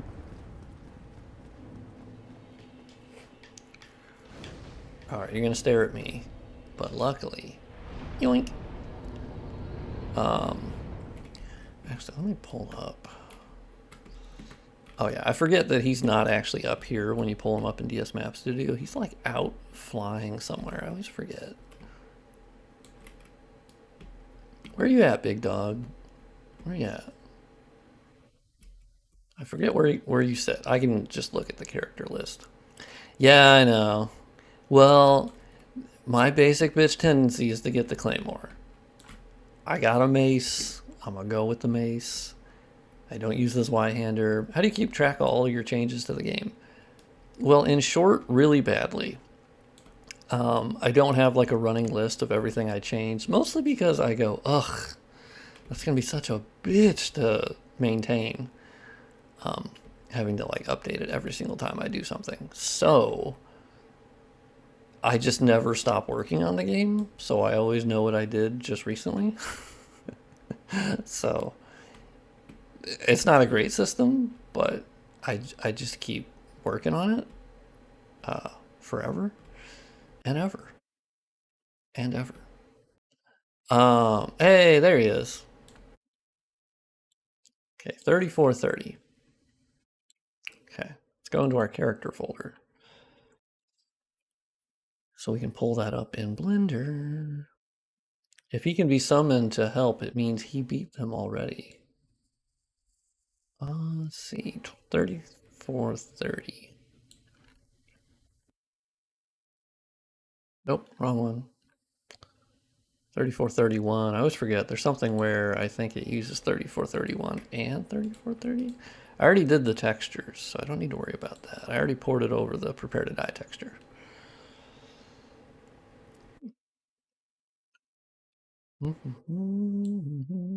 Okay. So 3430. Let's pull up, import a fiver or fliver, as the kids would call it. Maybe.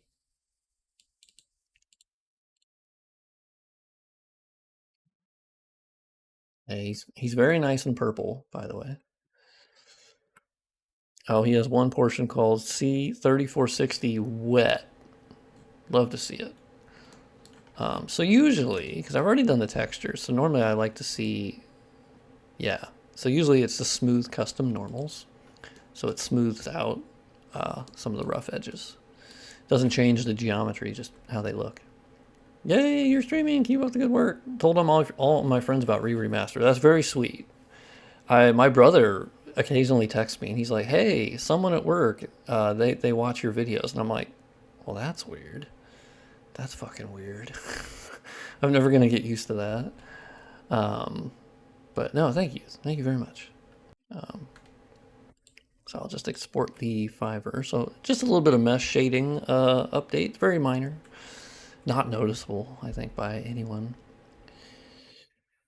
Yes. We'll pull up 3431 because I'm actually a little curious what that is. The only thing is SoulStruck for Blender, they automatically save it as a .dcx compressed fiver instead of what they actually use in the character B&D files, which is a standard fiver, not in a DCX. So you kind of have to just witchy it into a standard fiver.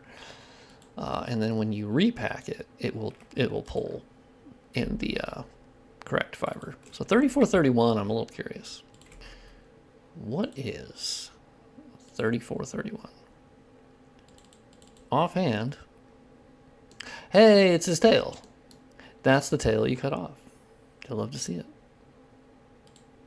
Okay. A little bit better shading. Nothing too crazy. All right. See, this is how I need to convince myself to stream more often, that I can be productive and also stream. Because most of my mod work, like, I could have people look at me while I'm doing it. I just need to get more used to, like, that, I guess. I don't know. There certainly would be more money in that, I guess, but I also kind of I like doing the separate videos as well. I guess I could do both. I just get really tired from streaming, if that makes sense. Like, it's a lot of talking, and I'm like super introverted, so it's not like a nervousness thing, because I'm not really nervous when I'm talking to you guys, because we're just talking about a shit ton of stuff that I know, so it's not like, you know, stressful. It's just a lot of talking. So like once I'm done, I'm like, oh my god. Ooh, I can check for floating bricks. Because you know there's fucking floating bricks right here. I swear I've already fixed it. But it's possible I didn't. Ooh, titty shard. That was absolutely worth it. Oh, don't give me your crossbow. Ain't nobody wanting that. Huh, pretty good. I did fix issues with how the decals, like right here, the sludge decal was actually going underneath the bridge. So I fixed that. And then this one had the decal floating above the bricks with how they're placed, and I was able to fix that. Small things. Small things. One of my most favorite like draw group issues that exist in the base game. So if you're ever playing the game on Switch, well, or just the unmodded Dark Souls Remastered, or the Prepare to Die edition. Well, basically any version of DS1. So if you stand right here and you walk this way while looking outward, you will notice that it unloads Solaire's balcony. And it unloads the back half of this tower. And it's very subtle. But of course I fixed that, so it stays loaded. But if you're ever playing the unmodded game, go look at that. It's pretty funny. Let me make sure. Damn it, my chat died again. It's so stupid. I keep hoping that this thing will get better. Ads will run shortly for some viewers. Okay. I've never seen that overlay. Interesting. I still remember, where are you from? Oh my god, there's a lot more. Oh, Slayer stories. Yeah, I love streams a lot. Yeah, I know. I need to stream more often. I say that. I ended up just getting kind of tired, and then I dipped out and got out of the habit of doing them. Where are you from, by the way? I am in the Midwest of the United States. Flyover country. I'm in Missouri, specifically. I still remember the Gathering Lord Soul streams. Yeah, that was cool. Yeah, those were helpful. When one day you're 100% fully done with your mod, you should do a true 100% walkthrough up to New Game Plus 6. Oh, shit. Nosferatu, what's up? How's it going? How do you change where things load from? Yeah, I mean, I could show you that pretty quickly, actually. It's,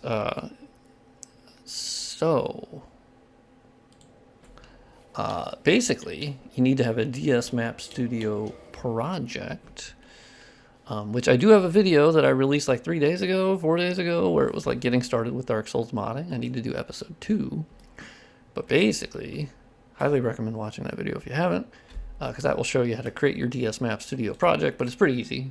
DS Map Studio is free download. And then I have my project, and you can see all your maps over here, and you can right click to load or unload them. So I've loaded Undead Burg, and then you fly to the area that is having the draw group issue. So here we are at the Sunlight Altar, and this is where my character is. And Solaire's balcony, that basically the back half of this tower and Solaire's balcony were unloading. So essentially I would fly here, and when you look at it, you can tell, okay, so this is the highlighted portion, and it'll show you the draw groups over here. And then even the back half of this, you can see the draw groups over here. So this was actually a pretty easy fix, all things considered. So here I have the unmodded game, the unmodded project. So if you look at Solaire's balcony, you'll see the draw groups it uses is 536, 870, 912, and the numbers actually do correspond to something, but I don't remember what. But there's a method to that madness, right? So they have different draw groups here. And the quickest trick, if you want something to be rendered more often or stay rendered, you actually just change the draw groups over to 0. Change that, and then you can save, copy over your changes, presto changeo. They should not be unloaded. Now the draw groups are actually handled based in large part on where your character is at, because each area has collisions that your character is standing on. And so there's different collisions for different areas, and whenever your character steps foot in that different area, that tells the game what things at that specific point should be loaded, unloaded, new things loaded, things that stay loaded, and then you can do visual changes. You can change, you know, how bright the lantern is. You can change so many things, and it's all done through the collisions.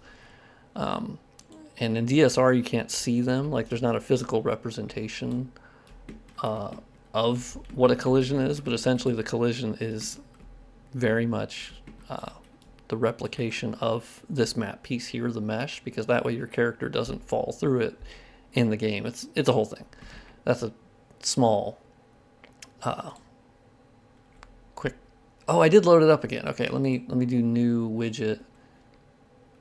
Do I still have the widget? No, I don't. Unbelievable. Well, here's one Finnish viewer. Well, hell yeah. What's up? What's happening?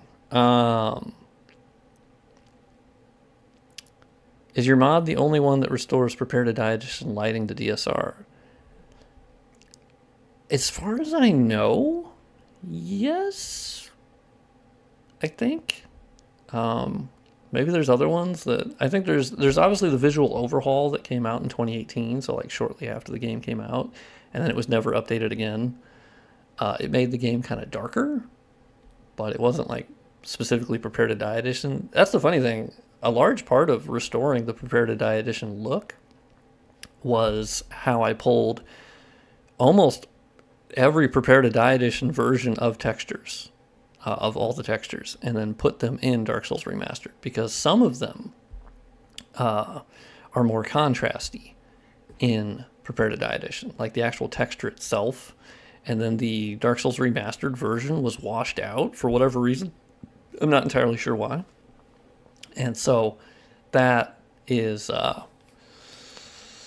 yeah, that's part of it.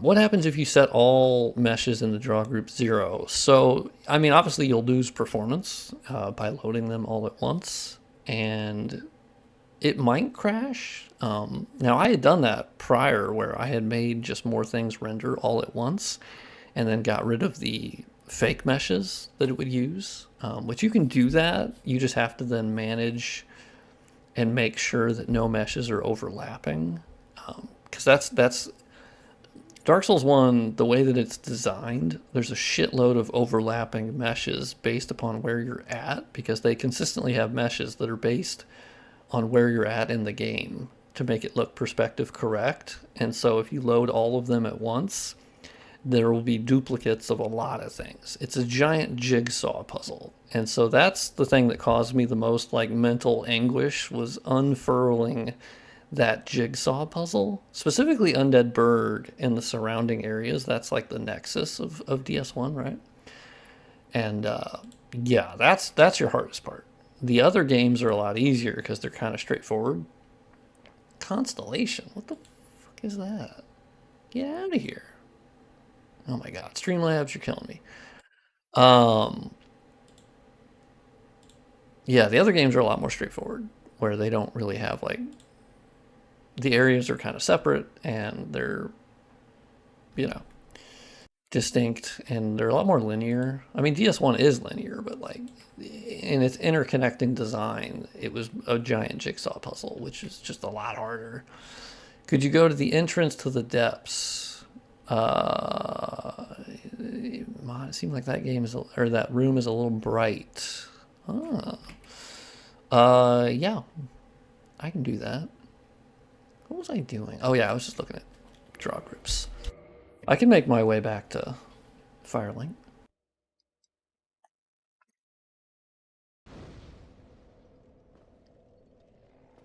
All right, I did get this bonfire. So let's go down here. Hopefully not get any fire. Breathe all over. Breathed? Breath? I don't know. I get to that point in the stream where I just forget grammar and how things are pronounced. I guess we'll sit. We'll get this as a little checkpoint. Let's go back to Firelink. What's up, homie? How's it going? Hello? Hi? I have important business. I must be going. Whoa, almost got me with that one. Ooh. Whoa, almost thought you had me there. Ooh, that was a weird jump. Did you get the Black Knight sword? I did. I got a lucky drop on that one. So that's I guess I gotta get my dex and strength high enough. How's it going? See you later. Okay. Ow. That was my Achilles heel. That was rough. Let's see if I can sit quick enough. Woo, baby! Oh my god, I got 10 flasks again. You love to see it. Alright, we're headed over. Ooh, the mace is good for the skeletons, admittedly. That's nice. Alright. Let's see if I can just get past these jabronis. Oh, wrong way. Where am I prepared to die edition pixels? They're dead. They've been murdered. Are you planning on adding new shortcuts? Not in this version. Oof, that actually doesn't look great down there. Oof.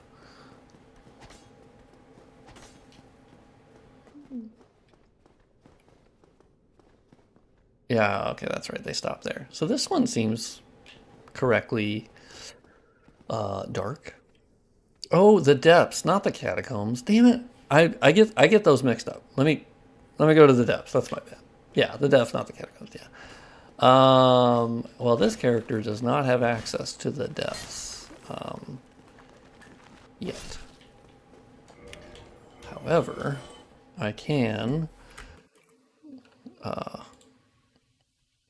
just pull up DSR gadget and warp to the depths. Well, there's not a warping spot in the depths anyway, so I actually didn't need a different character. I'll just use DSR gadget. I mean, there is a warping spot in the depths, but what I mean is there's not a warping spot at the beginning of the depths, which is the area that I'd want to go, and I don't want to go from the depths bonfire and then run up. So, yeah, let's do depths entrance.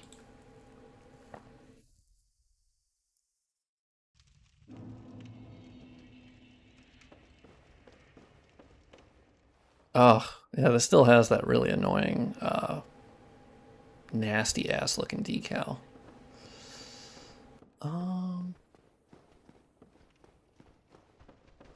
Yeah, I can see this being a little bright. That's true.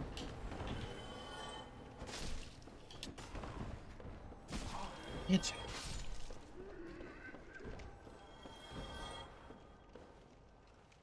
Yeah, okay. I understand that. Okay, so let's unload that. Here, a light source more could help. I mean, I don't feel like I need to add a new light source. I can just darken darken the area. Because they already have like the torches. And I backed off making like new light sources for things. As I figured, the only one I changed is like this one here. Oh yeah, didn't I fuck this up? Hold on. Like this one, they incorrectly had they didn't have a candlelight SFX, so I just changed it to the correct candlelight SFX, where they originally had a like torch fire. So that was just an incorrect one. So I was, that one I'm like, oh, I'll fix that. I I remember double checking this. I'll have to see. Just to make sure I have the correct amount of light sources here. So we have a general GI one. The corridor could be better with one more candle, I would think. I'm still kind of like, I don't know. I try not to add more light sources if, like, I don't know. I try to suss out where they meant to add a light source. So for instance, that's where you'll see if you'll see that they had a SFX somewhere and they had a region point, but it was just one of them that didn't have a point light for any specific reason. That I will fix because I go, oh, okay, they just forgot or it was missed. So I'm trying to be conservative when it comes to that. As I feel like, but your mod changed lights. I mean, in the past I had added a bunch of new ones. I undid that, so that's my current thinking. We might just disagree on that, which is fair. In my like director's cut version, well then I can go and add as many lights as I want, which is why I thought about doing that. I do think that's why I didn't like streaming as much, like with modding, because you will, not that it's like an inherently bad thing, but you do tend to get people going, oh, what if you did this? Well, what if you did that? Or what about that? And that admittedly is less fun for me. I actually just like working on it on my own a little bit.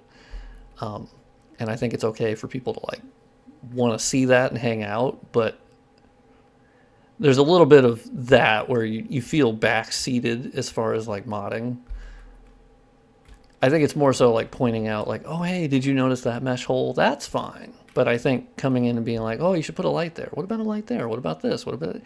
And I think I lose focus because I'll be dragged off into other things. So, but like this suggestion of like, hey, I thought it was a little bit bright there in the area. That's a good suggestion because then I can look at that and go, oh shit, okay. Let me make sure. And yeah, it does seem, and that's because I had stripped out the baked lighting in here to make sure that the light. Problem is you don't have the bright bow or skull lantern yet. Don't get me wrong. I don't want to criticize you. Just give some ideas for improvement. No, I mean, so that's where we're not relying on the light sources in DS1 and Demon Souls. This is why the character has a player lantern. And that's why the torch isn't as needed. I wish there was a torch in DS1, don't get me wrong. But that's why the player lantern is meant to be effective and illuminate areas when you don't have a light source. And I'm also okay that areas are dark. Because it is Dark Souls after all. And so if they had the areas dark and they didn't have a light source, then I trust that. I trust that FromSoft wanted to make it dark, right? And I don't know. That's kind of where I'm at now. So, oh, I was using a light ID of 32. Really? Interesting. Let's see what that's set at. 32. Oh, it's got the specular at 200. Have fun. I'll be heading to bed.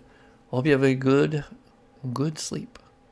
So it's set at AU. Okay, that's not bad. Yeah, why is the specular at 200? That's crazy. That's set at 50. That's not bad. All right.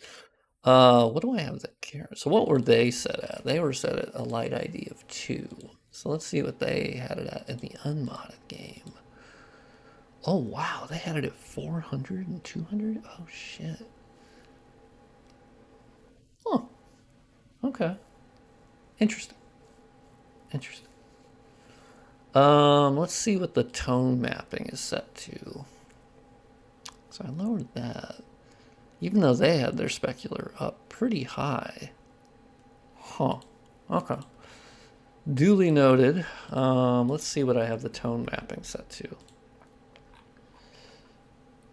You see, it was brighter before.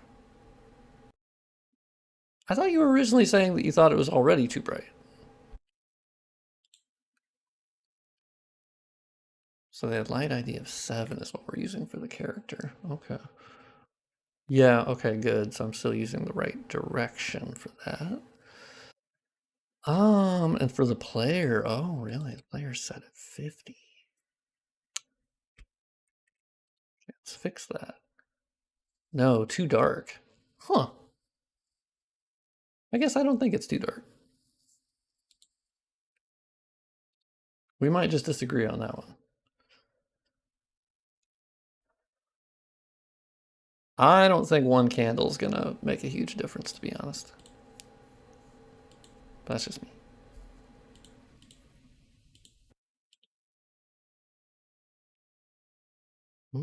Call A15. Oh, really?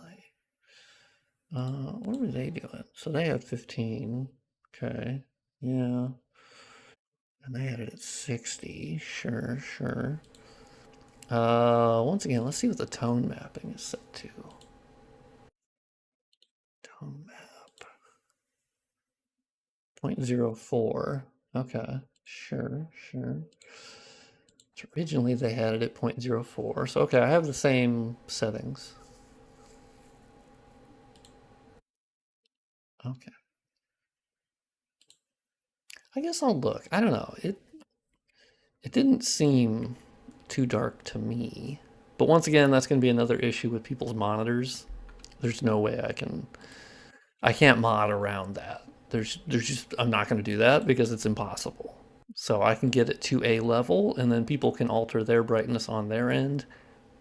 And I can try to make sure that at a base level, it is to a certain degree of brightness. I remember it being darker than this. If anything, now to be fair, I am still, the real test is loading into the Prepare to Die edition.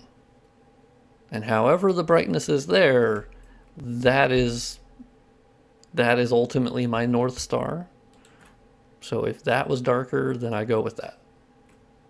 And like, I kind of need something to anchor me, and that is the thing that generally, I probably should load up the Prepare to Die edition. It doesn't run well with streaming though. It really doesn't. It's pretty bad for that.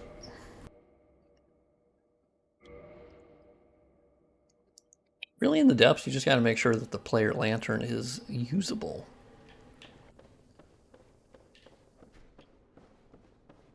I mean, I guess that's the thing for me is that like, this is perfectly visible for me. I don't know, like, I can see everything. I'm almost like, I think it's a little too bright, but I need to check the Prepare to Die edition. Ow, bitch. Ow. Okay, don't, shit. Yeah, because the player lantern here is actually pretty sufficient.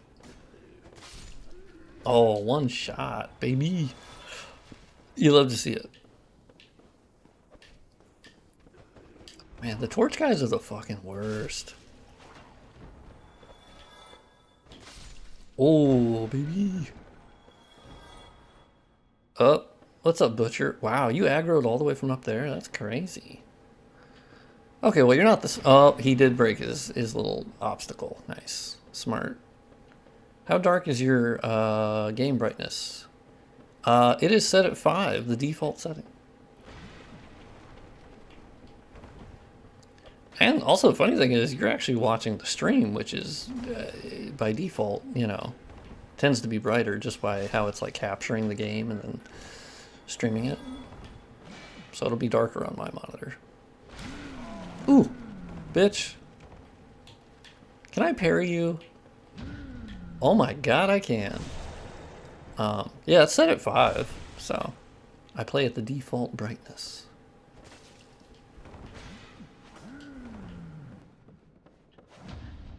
Oh baby, I'm cracked. Also, look at this dude's arms. Are you kidding me? This dude is cracked out of his mind.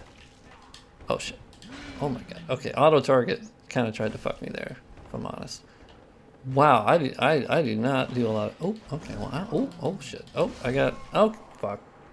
What's up, Mr. Welder? You have walked into me getting absolutely, unfortunately, slaughtered by the butcher. I don't even need to be here right now. I was just checking out a brightness issue. I still think it's plenty bright, but one thing I can do is turn on smooth shading while I'm here. Let's pull up, what was I at? Aha, so this is 2140. Let's go to Blender. Let's open up a new project just to get rid of the shitty things quicker than getting rid of them one by one. So we want Fiverr import. Import any Fiverr. And we want M10000 for the depths. And 2140 is right here. Okay, fingers crossed. There we go. We have our model. Load our textures. And I will be getting rid of these nasty ass decals. And I know some people will be like, oh my god, but it looks too clean without them. And I'm like, I think it looks fine. I don't think it looks better with them and upscaling them. Nah. Doesn't work and doesn't look good. It is nasty. It's a net benefit to get rid of them, in my opinion. Do you play Roblox? No, I've actually never played Roblox. I have heard of it. I barely know what it is. You can have a lot of different game types and stuff, and like it seems like you can kind of make your own games in it and like levels. It's kind of like Little Big Planet, but like on a ridiculous scale. From the small things I understand. Another problem my game has, there's a lot of flickering shadows. Yeah, I mean that's just kind of a dynamic shadow issue, unfortunately. The recent Bloodborne video was quite cool. Enjoy the content. Thank you. I also like coffee. Yeah, that's just an issue that DS1 has regardless. The shadows are more stable now than they were before since they're higher resolution.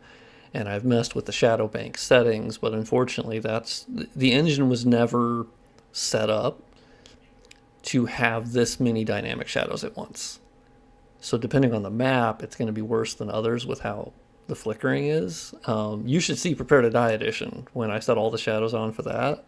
Oh boy, it is rough. You think the flickering is bad in DSR, it is real bad in Prepare to Die edition. So that's one where like I don't think I'll ever be able to completely get rid of it.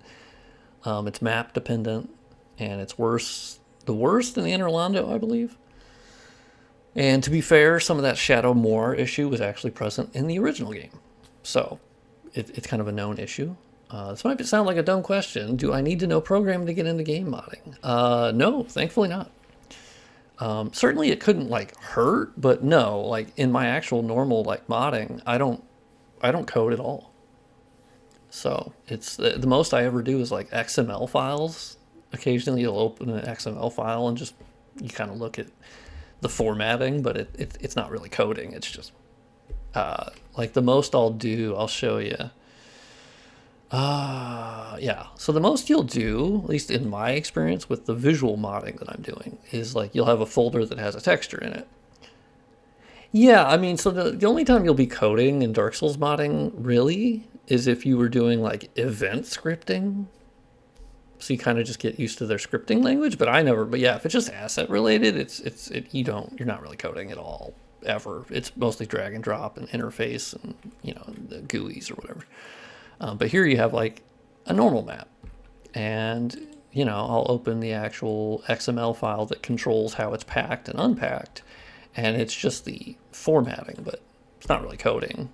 I just go in here and I say, oh shit, I need to rename this to this texture that I'm putting in here, not this other texture. But yeah, you're not actually like coding for seemingly like 99% of it, because I have there's really cool people that created all these tools that made it to where I don't have to. Did you watch the Euros? The Euros. I don't know. Euros is in like the I don't know. There's like sports stuff that happens in Europe that I don't know much about. There's the World Cup. Is that going on? Is that a thing? I'm out of the loop. I know tennis. Sometimes I watch some tennis, and that gets played. The Grand Slams. um, oh yeah. So you do triangles to quads first, and then I can bevel these edges just slightly. And then you triangulate them again. So, is it only me, or does someone else think that the player models and armors in original Demon Souls are better than those? Yeah, I mean, if you go back to, Demon Souls, the way that they did their material setup in terms of like the fluted night set specifically, yes, the way that they shade them, oh, so good looking. Like it holds up. And some of the assets in Demon Souls are actually quite nice, and some are fucking awful. So it's a real mixed bag, but like Demon Souls I think holds up really well for certain angles or certain elements. I consider myself somewhat proficient navigating things, messed with INI files before. Yeah, hey, then you're set up, because that's what I would used to do too, like INI files for modding, installing mods, right? And then I went, you know what? I kind of want to mod. I think I can do this. Yeah, 100%. If I can do it, then you can do it. Demon Souls, best Souls. Yeah, I think Demon Souls is really cool. I'm a Demon Souls defender. Not that it needs much defending. Like, it's a fucking great game. I'm of the opinion that, like, I don't feel like I have to defend Dark Souls 2 either. I fucking love that game. I have my complaints, but I love it. Okay, does anyone else hate those posts that are like, I like this game, and I'm tired of pretending that it's not awesome. And it's like, well, why the fuck were you pretending that it wasn't awesome to begin with? That's just being fake. I don't like that. If I like a game, I'm going to say I like a game. I'm not going to just dislike it because other people dislike it. Like, fuck that. Fuck that. I'm going to be out there saying I fucking love this game. I don't care what you're saying. I don't care what the consensus is. I love DS2. I don't care if there's people who say it's shit. I enjoy it. I rate it lower than DS1 or DS3, but I love it. I don't know. I hate seeing those posts because I'm like, I get what you're saying. I get what you're saying. There's haters out there. But also, fuck them. If you love the game, just go out there and say you love the game. I don't know. If you love Sonic 2006, I hear that's apparently a bad one.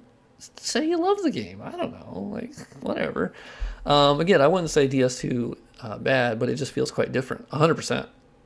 Yeah, oh yeah. And see, that's the thing. I've modded DS2 for hundreds of hours and played it for a lot. So I completely understand all of the reasons behind the complaints of DS2. And yeah, like, I do think the combat in DS2, not great. It's my least favorite aspect of it. But there's so many things about DS2 that I love that make up for like those shortcomings that I don't particularly like. Like the bosses not being that difficult, and some of the level design is meh, and some of the encounter design is meh.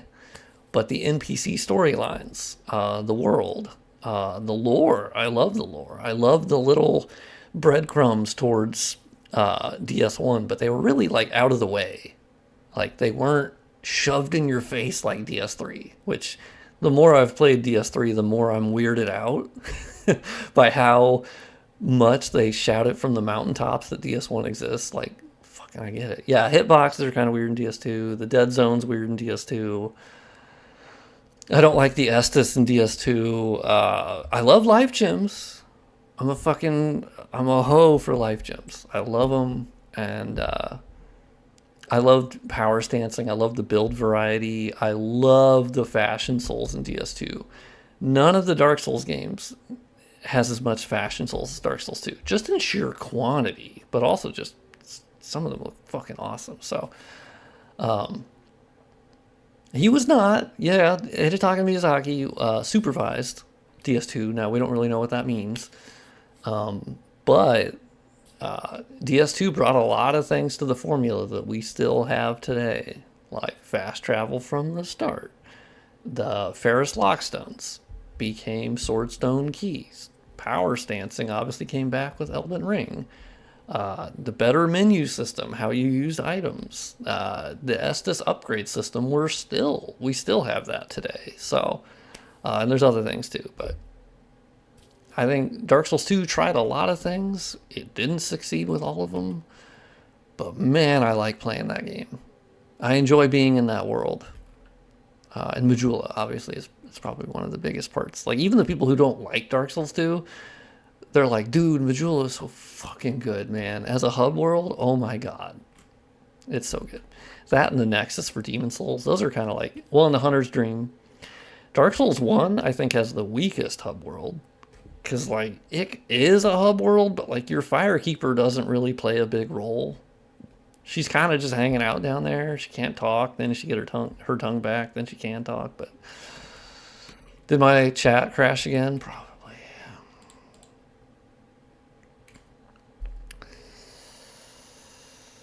I would love a DS2 with the lighting from the demo version. Yeah. Part of that is like the mod we were working on, because we changed the player lantern back to kind of how it was in the network test. Yeah, I mean, I love Firelink Shrine in DS1 as well, but I think it has less of a homey. I mean, there is a homey vibe, but like, I don't know, it doesn't strike me as much of a hub world as DS2, DS3, Hunter's Dream, primarily because you don't have a very active Firekeeper. I think that's kind of the big difference for me. That's a big element that's missing. I don't feel like the Firekeeper in DS1 has much of a personality, if anything.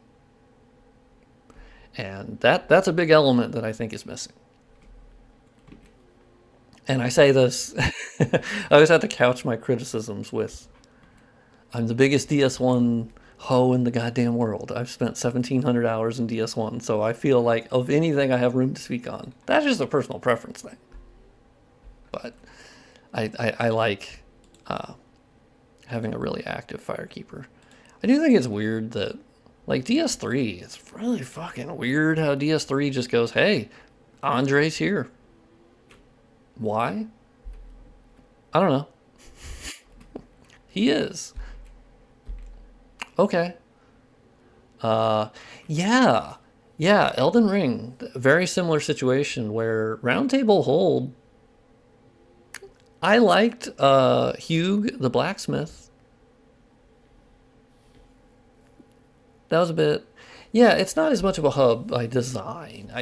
Yes, it's there and it does branch off and you can get to a lot of different areas. Yeah, DS3 is very much replicating the Nexus, which I liked, but I also thought it was weird that they just went, well, it's Firelink Shrine.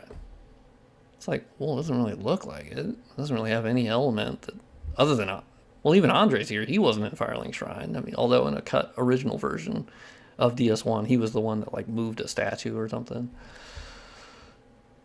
DS3 is a good favorite. DS3 is a great game. I love DS3. I rate DS3 higher than DS2. I think it's a better game. However, having said that, I actually enjoy being in Dark Souls 2's world more. Not saying that Dark Souls 2 is a better game, if that makes sense. I was returned there to go to the next area. Yeah, I totally agree that like beaming back and forth, like with fast travel, it doesn't have the same effect. I do miss, this is why I'm so addicted to like the first half of Dark Souls 1 when you don't have warping. It's very intentional and you have to make a decision of, I'm going to this area. If I need to go to another area, okay, I got to go plan out my route. And that is a criticism of Dark Souls 2, where like it was just they had to do fast travel because the areas didn't, you didn't want to go down 3 different areas and then to go back all the way to the hub world, like that just wouldn't work. So, and then even DS1, the second half of DS1, they had to add fast travel. So I get why they did it, but I do kind of miss not having fast travel. That's been an idea for a mod at some point. Is if you were to do a mod with Dark Souls 1 where there is no fast travel, you would simply have to fix some of the issues like how do you get out of Nito's boss room? How do you get out of the abyss? There's certain issues like that of like, I could fix the Nito one. I could just put a ladder instead of like the coffin thing. Or maybe I just put the coffin there, you hop in the coffin, and then you hop the fuck out. Kind of like you do to talk to him about a covenant. Maybe something like that. I don't know. But that's certainly fixable, right? Yeah, it's like a Nito coffin. You can kind of just do that. Oh, I know, yeah. DS1, the better bonfire mod is pretty sick. It's pretty great. I do think that that was their compromise, was that, okay, we'll add warping to the second half of DS1, but you can't warp everywhere. I get that. So, but yeah, I have used the better bonfire mod. It's pretty sweet. Although I definitely think you could, I mean, because I mostly play DS1 without the better bonfire. To be fair, I'm modding the game, and I am always using DSR Gadget, where you can warp anywhere. But I'm doing that because I'm modding. I need to go to areas quickly. I'm not going to be running to areas. I ain't got time for that, right? What was I doing? Yeah, so 2120. Okay, let's load that up. But it's a perfect. It would have the longest stairs. Oh god, the abyss. I'd have to do something where it's like something you could touch to like go back to the most recent bonfire or something, which is essentially warping. So, but it would be like something you could touch, like an orb or something, and then it would send you back to Firelink. I think maybe that could be an idea for that. But there's some of those issues that I'd have to fix. But I would kind of like if, and I think it'd be a really easy thing to do. I think you would just alter the warp menu or the menu for like bonfires and then just hide the warping option. As for improving Izalith, yeah, that, I think that one's tough because we don't really have a full picture of what Izalith was actually going to be. We know that, like, obviously a swamp, right? But do we have anything beyond, like, some loose concept art? No. So we're kind of, we got what we got. And I don't know. Now, there already is that Izalith mod for Prepare to Die edition by, I'm forgetting the name, but very awesome modder. Something George? Why am I thinking George? I can't remember. But they already did an Izalith mod for Prepare to Die edition, but it hadn't been ported to DSR yet. And it's really cool. Let's go to Fiverr. Oh, that's so much better. Is it working in DSR? Not yet. Oh yeah, other changes like modifications. Yeah, that'll be for another mod. Yeah, King Boar. Yeah, there you go, trivia. Trivia coming in clutch. Does the DS2 Dead Zone fix still work? I think so. As far as I know, it still works. I think you have to do it before you do UXM unpacking, because I think if you UXM unpack, you modify the EXE before, and then the Dead Zone fix will go. I don't know what that EXE is. I think that's the order. That was the issue I was having. But I believe so. Ah, damn it. Shit. I do this every once in a while where I accidentally turn on a height map. Fuck. Damn, I'm using height maps all over this bitch. But I forgot to change it to G_height. Instead of what it's by default called, like detail bump map or whatever. Okay, let's pull up 2120 real quick here. 2110, 21, there it is. Let's pull it up in Fiverr Editor. It's quicker to edit them here than it is to edit them in Blender, but you can edit them in the Soulstruck Blender. Okay, that one's G height. That's G height. That's G height. Ah, there was just one that was detail bump map, because that's what it's called by default. It works regardless. For my testing, it'll still load the height map, but Blender goes, what the fuck? Which is understandable. It wants it to be called G height, so let's fix that. I could have just, well, essentially if you fix it in Blender, you turn off the height map and then you go back later. So it's quicker just to fix it and then reload it. I'm playing through DSR on a Switch and it reminds me of playing Prepare to Die with DSFix. Yeah, but see, that's the thing. The Switch version is the Prepare to Die edition. That's what's so cool about it. It's secretly built off of the 360 PS3 version. And it actually shares nothing with Dark Souls Remastered other than some of the quality of life things. But yeah, it's secretly the Prepare to Die edition. It's very cool. It's actually very cool that we have like a modern version of it existing, even if it is just on the Switch. And even if it is just 30 FPS. It's still very cool. Oh yeah, I did do a video on that. That video kind of popped off recently. I think it's because Gene Park on Twitter was talking about Dark Souls Remastered on Switch, and then I chimed in, and then he followed me and then retweeted it. It became a whole fucking thing. It was great. And he's someone I followed on Twitter for a long time, so having him follow me back was very cool. I was like, you're a legend. This is surreal. Okay, that should work. We get a little bit of smooth mesh shading. Yeah, it's a very interesting story behind, like, we don't really know 100% why it was based on the original version of the game, but I assume it's because of the release timings, where presumably it was in development at the same time Dark Souls Remastered was, so it would have been hard to give them the code base at the same time, and then obviously with Dark Souls Remastered being DX11 based, and then they probably just found it easier to start from the PS3 360 version and then take that straight to Switch instead of taking anything to do with whatever the fuck the PC release of Prepare to Die, because that was fucked.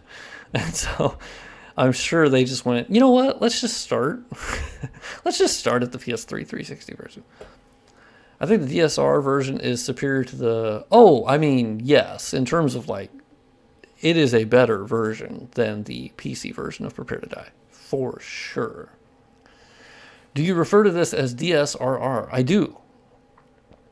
My cheeky name has stuck. I've thought about renaming it, but then Remastered, like, honestly kind of works, like, because that is exactly what it is. It's a remastering.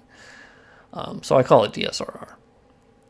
And I sometimes forget that I use that acronym, and then not everyone's going to know what that means. Even DSR is an acronym that is mostly known in the modding community. It's not like a known thing among normal people. They're going to be like, what the fuck is DSR? DS1, everyone knows. Yeah, DSRR. Yeah, Remastered ended up, I just made it on a whim, and then I went, oh, okay, that actually works pretty well. Let's load the game, because I did some smooth mesh shading. It's not massively noticeable, but it's nice. Yeah, you can see everything just seems less, like, blocky. It's cool. No one in chat is a normal person. That's true. I do have all the cool people that follow me. I don't have a lot of normies. I got all the cool peeps. Huh. Door's still locked. Oh. Hey, how the fuck didn't I know? God damn it. Oh, look at that little mesh flap hanging out. Now the question is, What is the... Where does that originate? Does that originate from the Undead Berg mesh? We're about to find out. Oh, Ah, it does. All right. I got referred to this video and it fits so many of my interests. Thanks for the content. Oh, hell yeah.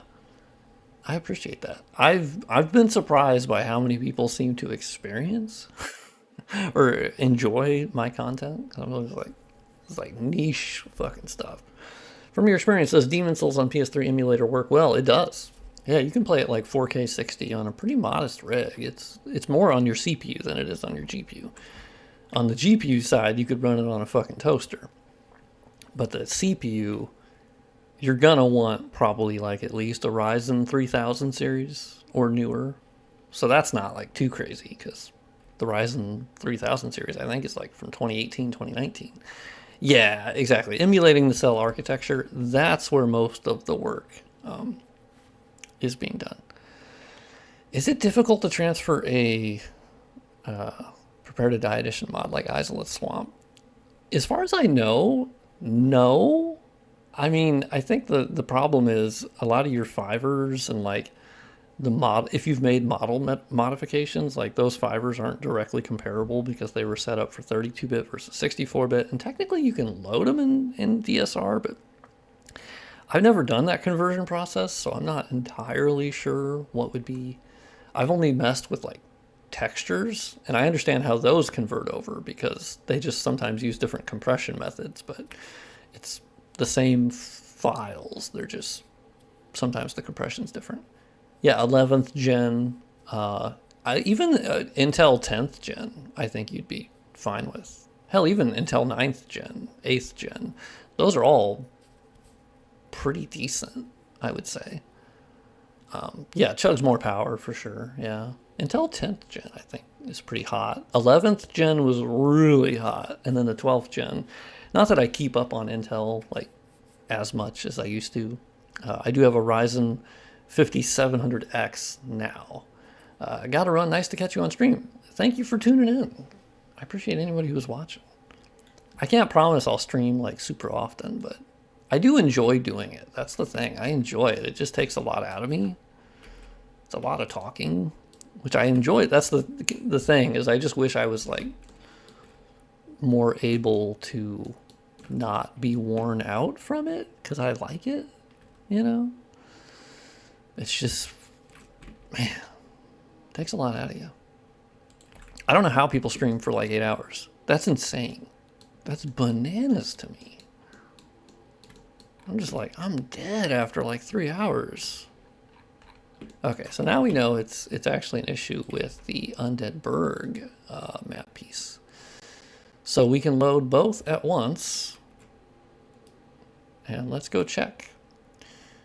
Me too, but I don't do it a lot anymore. Like my voice has an extra roughness to it because I don't talk a lot. Yeah. It's just tough. Like even now my voice is like, what are you doing? My voice is like, you don't talk this much. This is weird. It's just tiring. Yeah, so we can see here it is actually an issue with the Undead Berg fiver. So if we load 2340, also I'm hungry. Stream is over in like 9 minutes anyway, so that's fine. And then I'll get some dinner. So let's do 2340. Rough voice, quite relatable, yeah. Just by the end of it, I'm just like, I'm fucking beat. Okay, so we have this fiver, nice. And it looks like there's a little flap that is hanging over, which we can, oh, it looks like it, so that's the interesting thing. It doesn't actually load it in 100% the correct spot, but that's fine.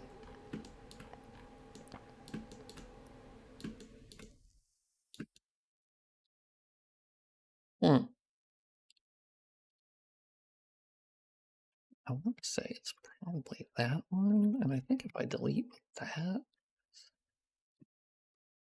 well, we'll see. When is the next RE1 stream? I was hoping everyone forgot. Yeah, so the good thing is it's fun for me to stream. I enjoy it. I like talking to you guys. I really do. I think that's what makes it more annoying, is that I do enjoy it. It's tiring. So I'm like, fuck. Okay, let me do that. Oh, I hadn't done that one yet. Nice. Okay, so I sliced off just a little bit of this model, and I'm going to see if that fixes the issue without causing other issues. Which is usually what it does. It'll cause more issues.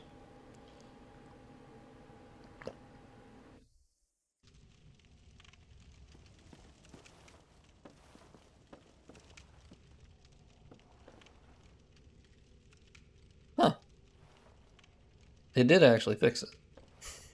Yeah, the way that this is actually intersecting is pretty shitty. Oh, man. God damn it. Look at that UV mapping. Fuck. Man, they really just crashed these two map pieces together, didn't they? Tomorrow RE1? Oof, absolutely not. Absolutely not. RE1, I gotta be honest, I enjoyed some of that game. I think it's a good game. I just don't think RE1 or RE in general, it is not my kind of game. Which I know some people might not like, but it's not really my kind of game type. It's just not. Specifically the older ones. I tried playing RE4. I downloaded the original one. And I also kind of didn't like it. I just didn't like it. Yeah, okay, so that UV mapping fixed the shit UV mapping that was there, so that's nice. And it looks like it's still kind of crashing through a little bit. It's hard when they don't line up in Blender. I could just... One thing I can do is just... yeah, it's still not perfect though. It's nicer when they load like in the geographically correct spot, but here they're not. So that's close enough for now. So 2340. Let's export that, and I can take a look at that a little bit later. Yeah, okay. I mean, we did fix some things on stream, so that's cool. Even if we didn't, like, it's totally fun. I mean, see, that's the thing. I think RE1 is a lot of fun for people who love Resident Evil. It's like it's a, not to mention it's a really great remake. The GameCube one, RE make as they would call it. But I think for me, I just didn't. Specifically RE1 maybe. Like the amount of times I was running to a door, it's closed. Running to a door, it's closed. Running to another door, it's closed. Running to another door, it's closed. And then you go up, okay, I gotta do this. Okay, I gotta run back here. Okay, I gotta run back here. I gotta grab this. I gotta run back here. Okay, I gotta put this in my inventory. Gotta run back here. Gotta grab this. Gotta run back here. Gotta... And like, I'm just like, dog, that ain't fun for me. And that's a personal preference. I just did not find it that fun. And I really hated the shooting. I really hated how the combat worked. And I understand they made that a lot better in later games. But oh my god, I did not like it. I just didn't feel like I had good control of my character, but like, that was kind of the point, right? You're supposed to be kind of underpowered and outgunned, right? I just, I didn't like it. But I totally... I've watched playthroughs of basically every RE game, like with Maximilian Dude or Andy Cortez will play them, and I like watching the playthroughs, and I kind of like how the games are set up, and you know they obviously were very influential, right? And there's some things I really like about them. I think just playing them myself, it didn't grab me. But I kind of like how goofy the lore is in a Resident Evil, and Resident Evil Village was really entertaining to watch. To be honest, I might actually like playing RE Village. because it seemed like the right level of like, it's first person. Obviously, I mean, I like third person, don't get me wrong. I'm playing Dark Souls right now, and I love third person. But I think for shooting, I don't know. The first person looked really cool. And like, the boss battles were cool, the areas were fucking cool, and I don't know, I might like RE Village. Because it was more of like an action game. RE7, absolutely not. I am not touching that game. That is so much more of a horror game. Which is why it's so beloved, right? But like, I'm weak. I'm weak-willed. And that game is creepy as fuck. Ain't no way I'm playing that game. But for those who love it, I think that's great. I'm just like, nah, no thanks. I'm a scaredy cat. I don't mess with that. I guess I could go this way on the bridge. I usually don't. I usually just go through the sunlight altar way. You bitch. No, only I. Fuck. Damn it. Hey, what's up, big dog? How you doing? Thank you. Hey, get off your little perch over here, dude. Oh, shit.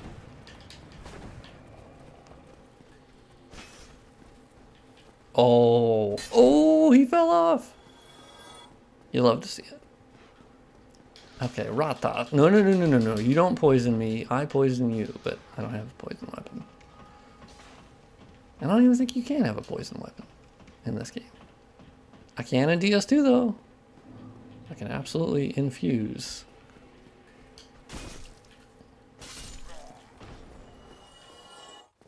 Okay, we're speed running. We're speed running right here because the stream's almost over. Okay, I'm gonna run so quick that you can't even close the goddamn gate. But you know what? I'll close the gate on you. I'm breaking up with you. Well, okay, there's still a threesome, but a threesome I did not ask for. A non-consensual threesome. The worst kind.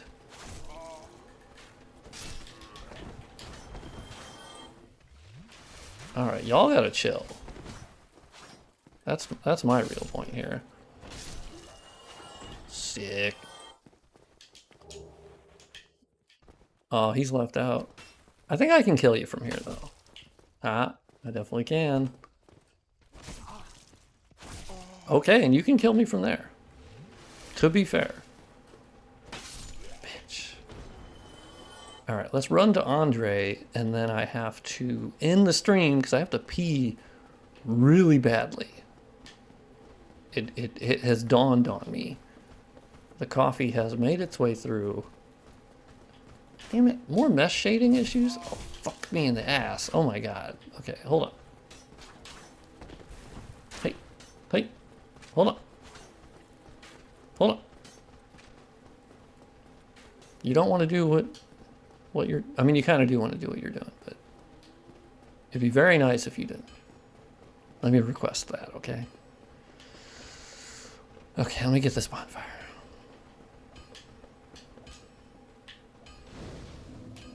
Thank you. Hey. Oh.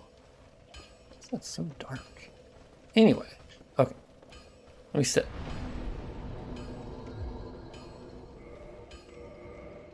Alright, we are out of the game. We have done it. Let me look at my chat, because I know my chat died. Did you play RE4? No. I've seen a lot of playthroughs of it, though. And the remake. First person doesn't work for me, isn't it?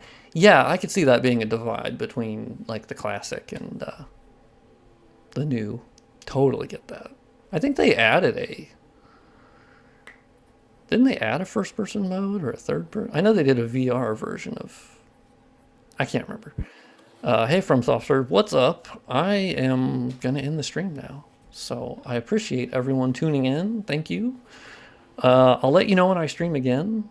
Follow me on Twitter, because that's where I'll announce it, pretty much. Yeah. Hopefully you enjoyed the stream. Good modding stuff. I enjoyed it.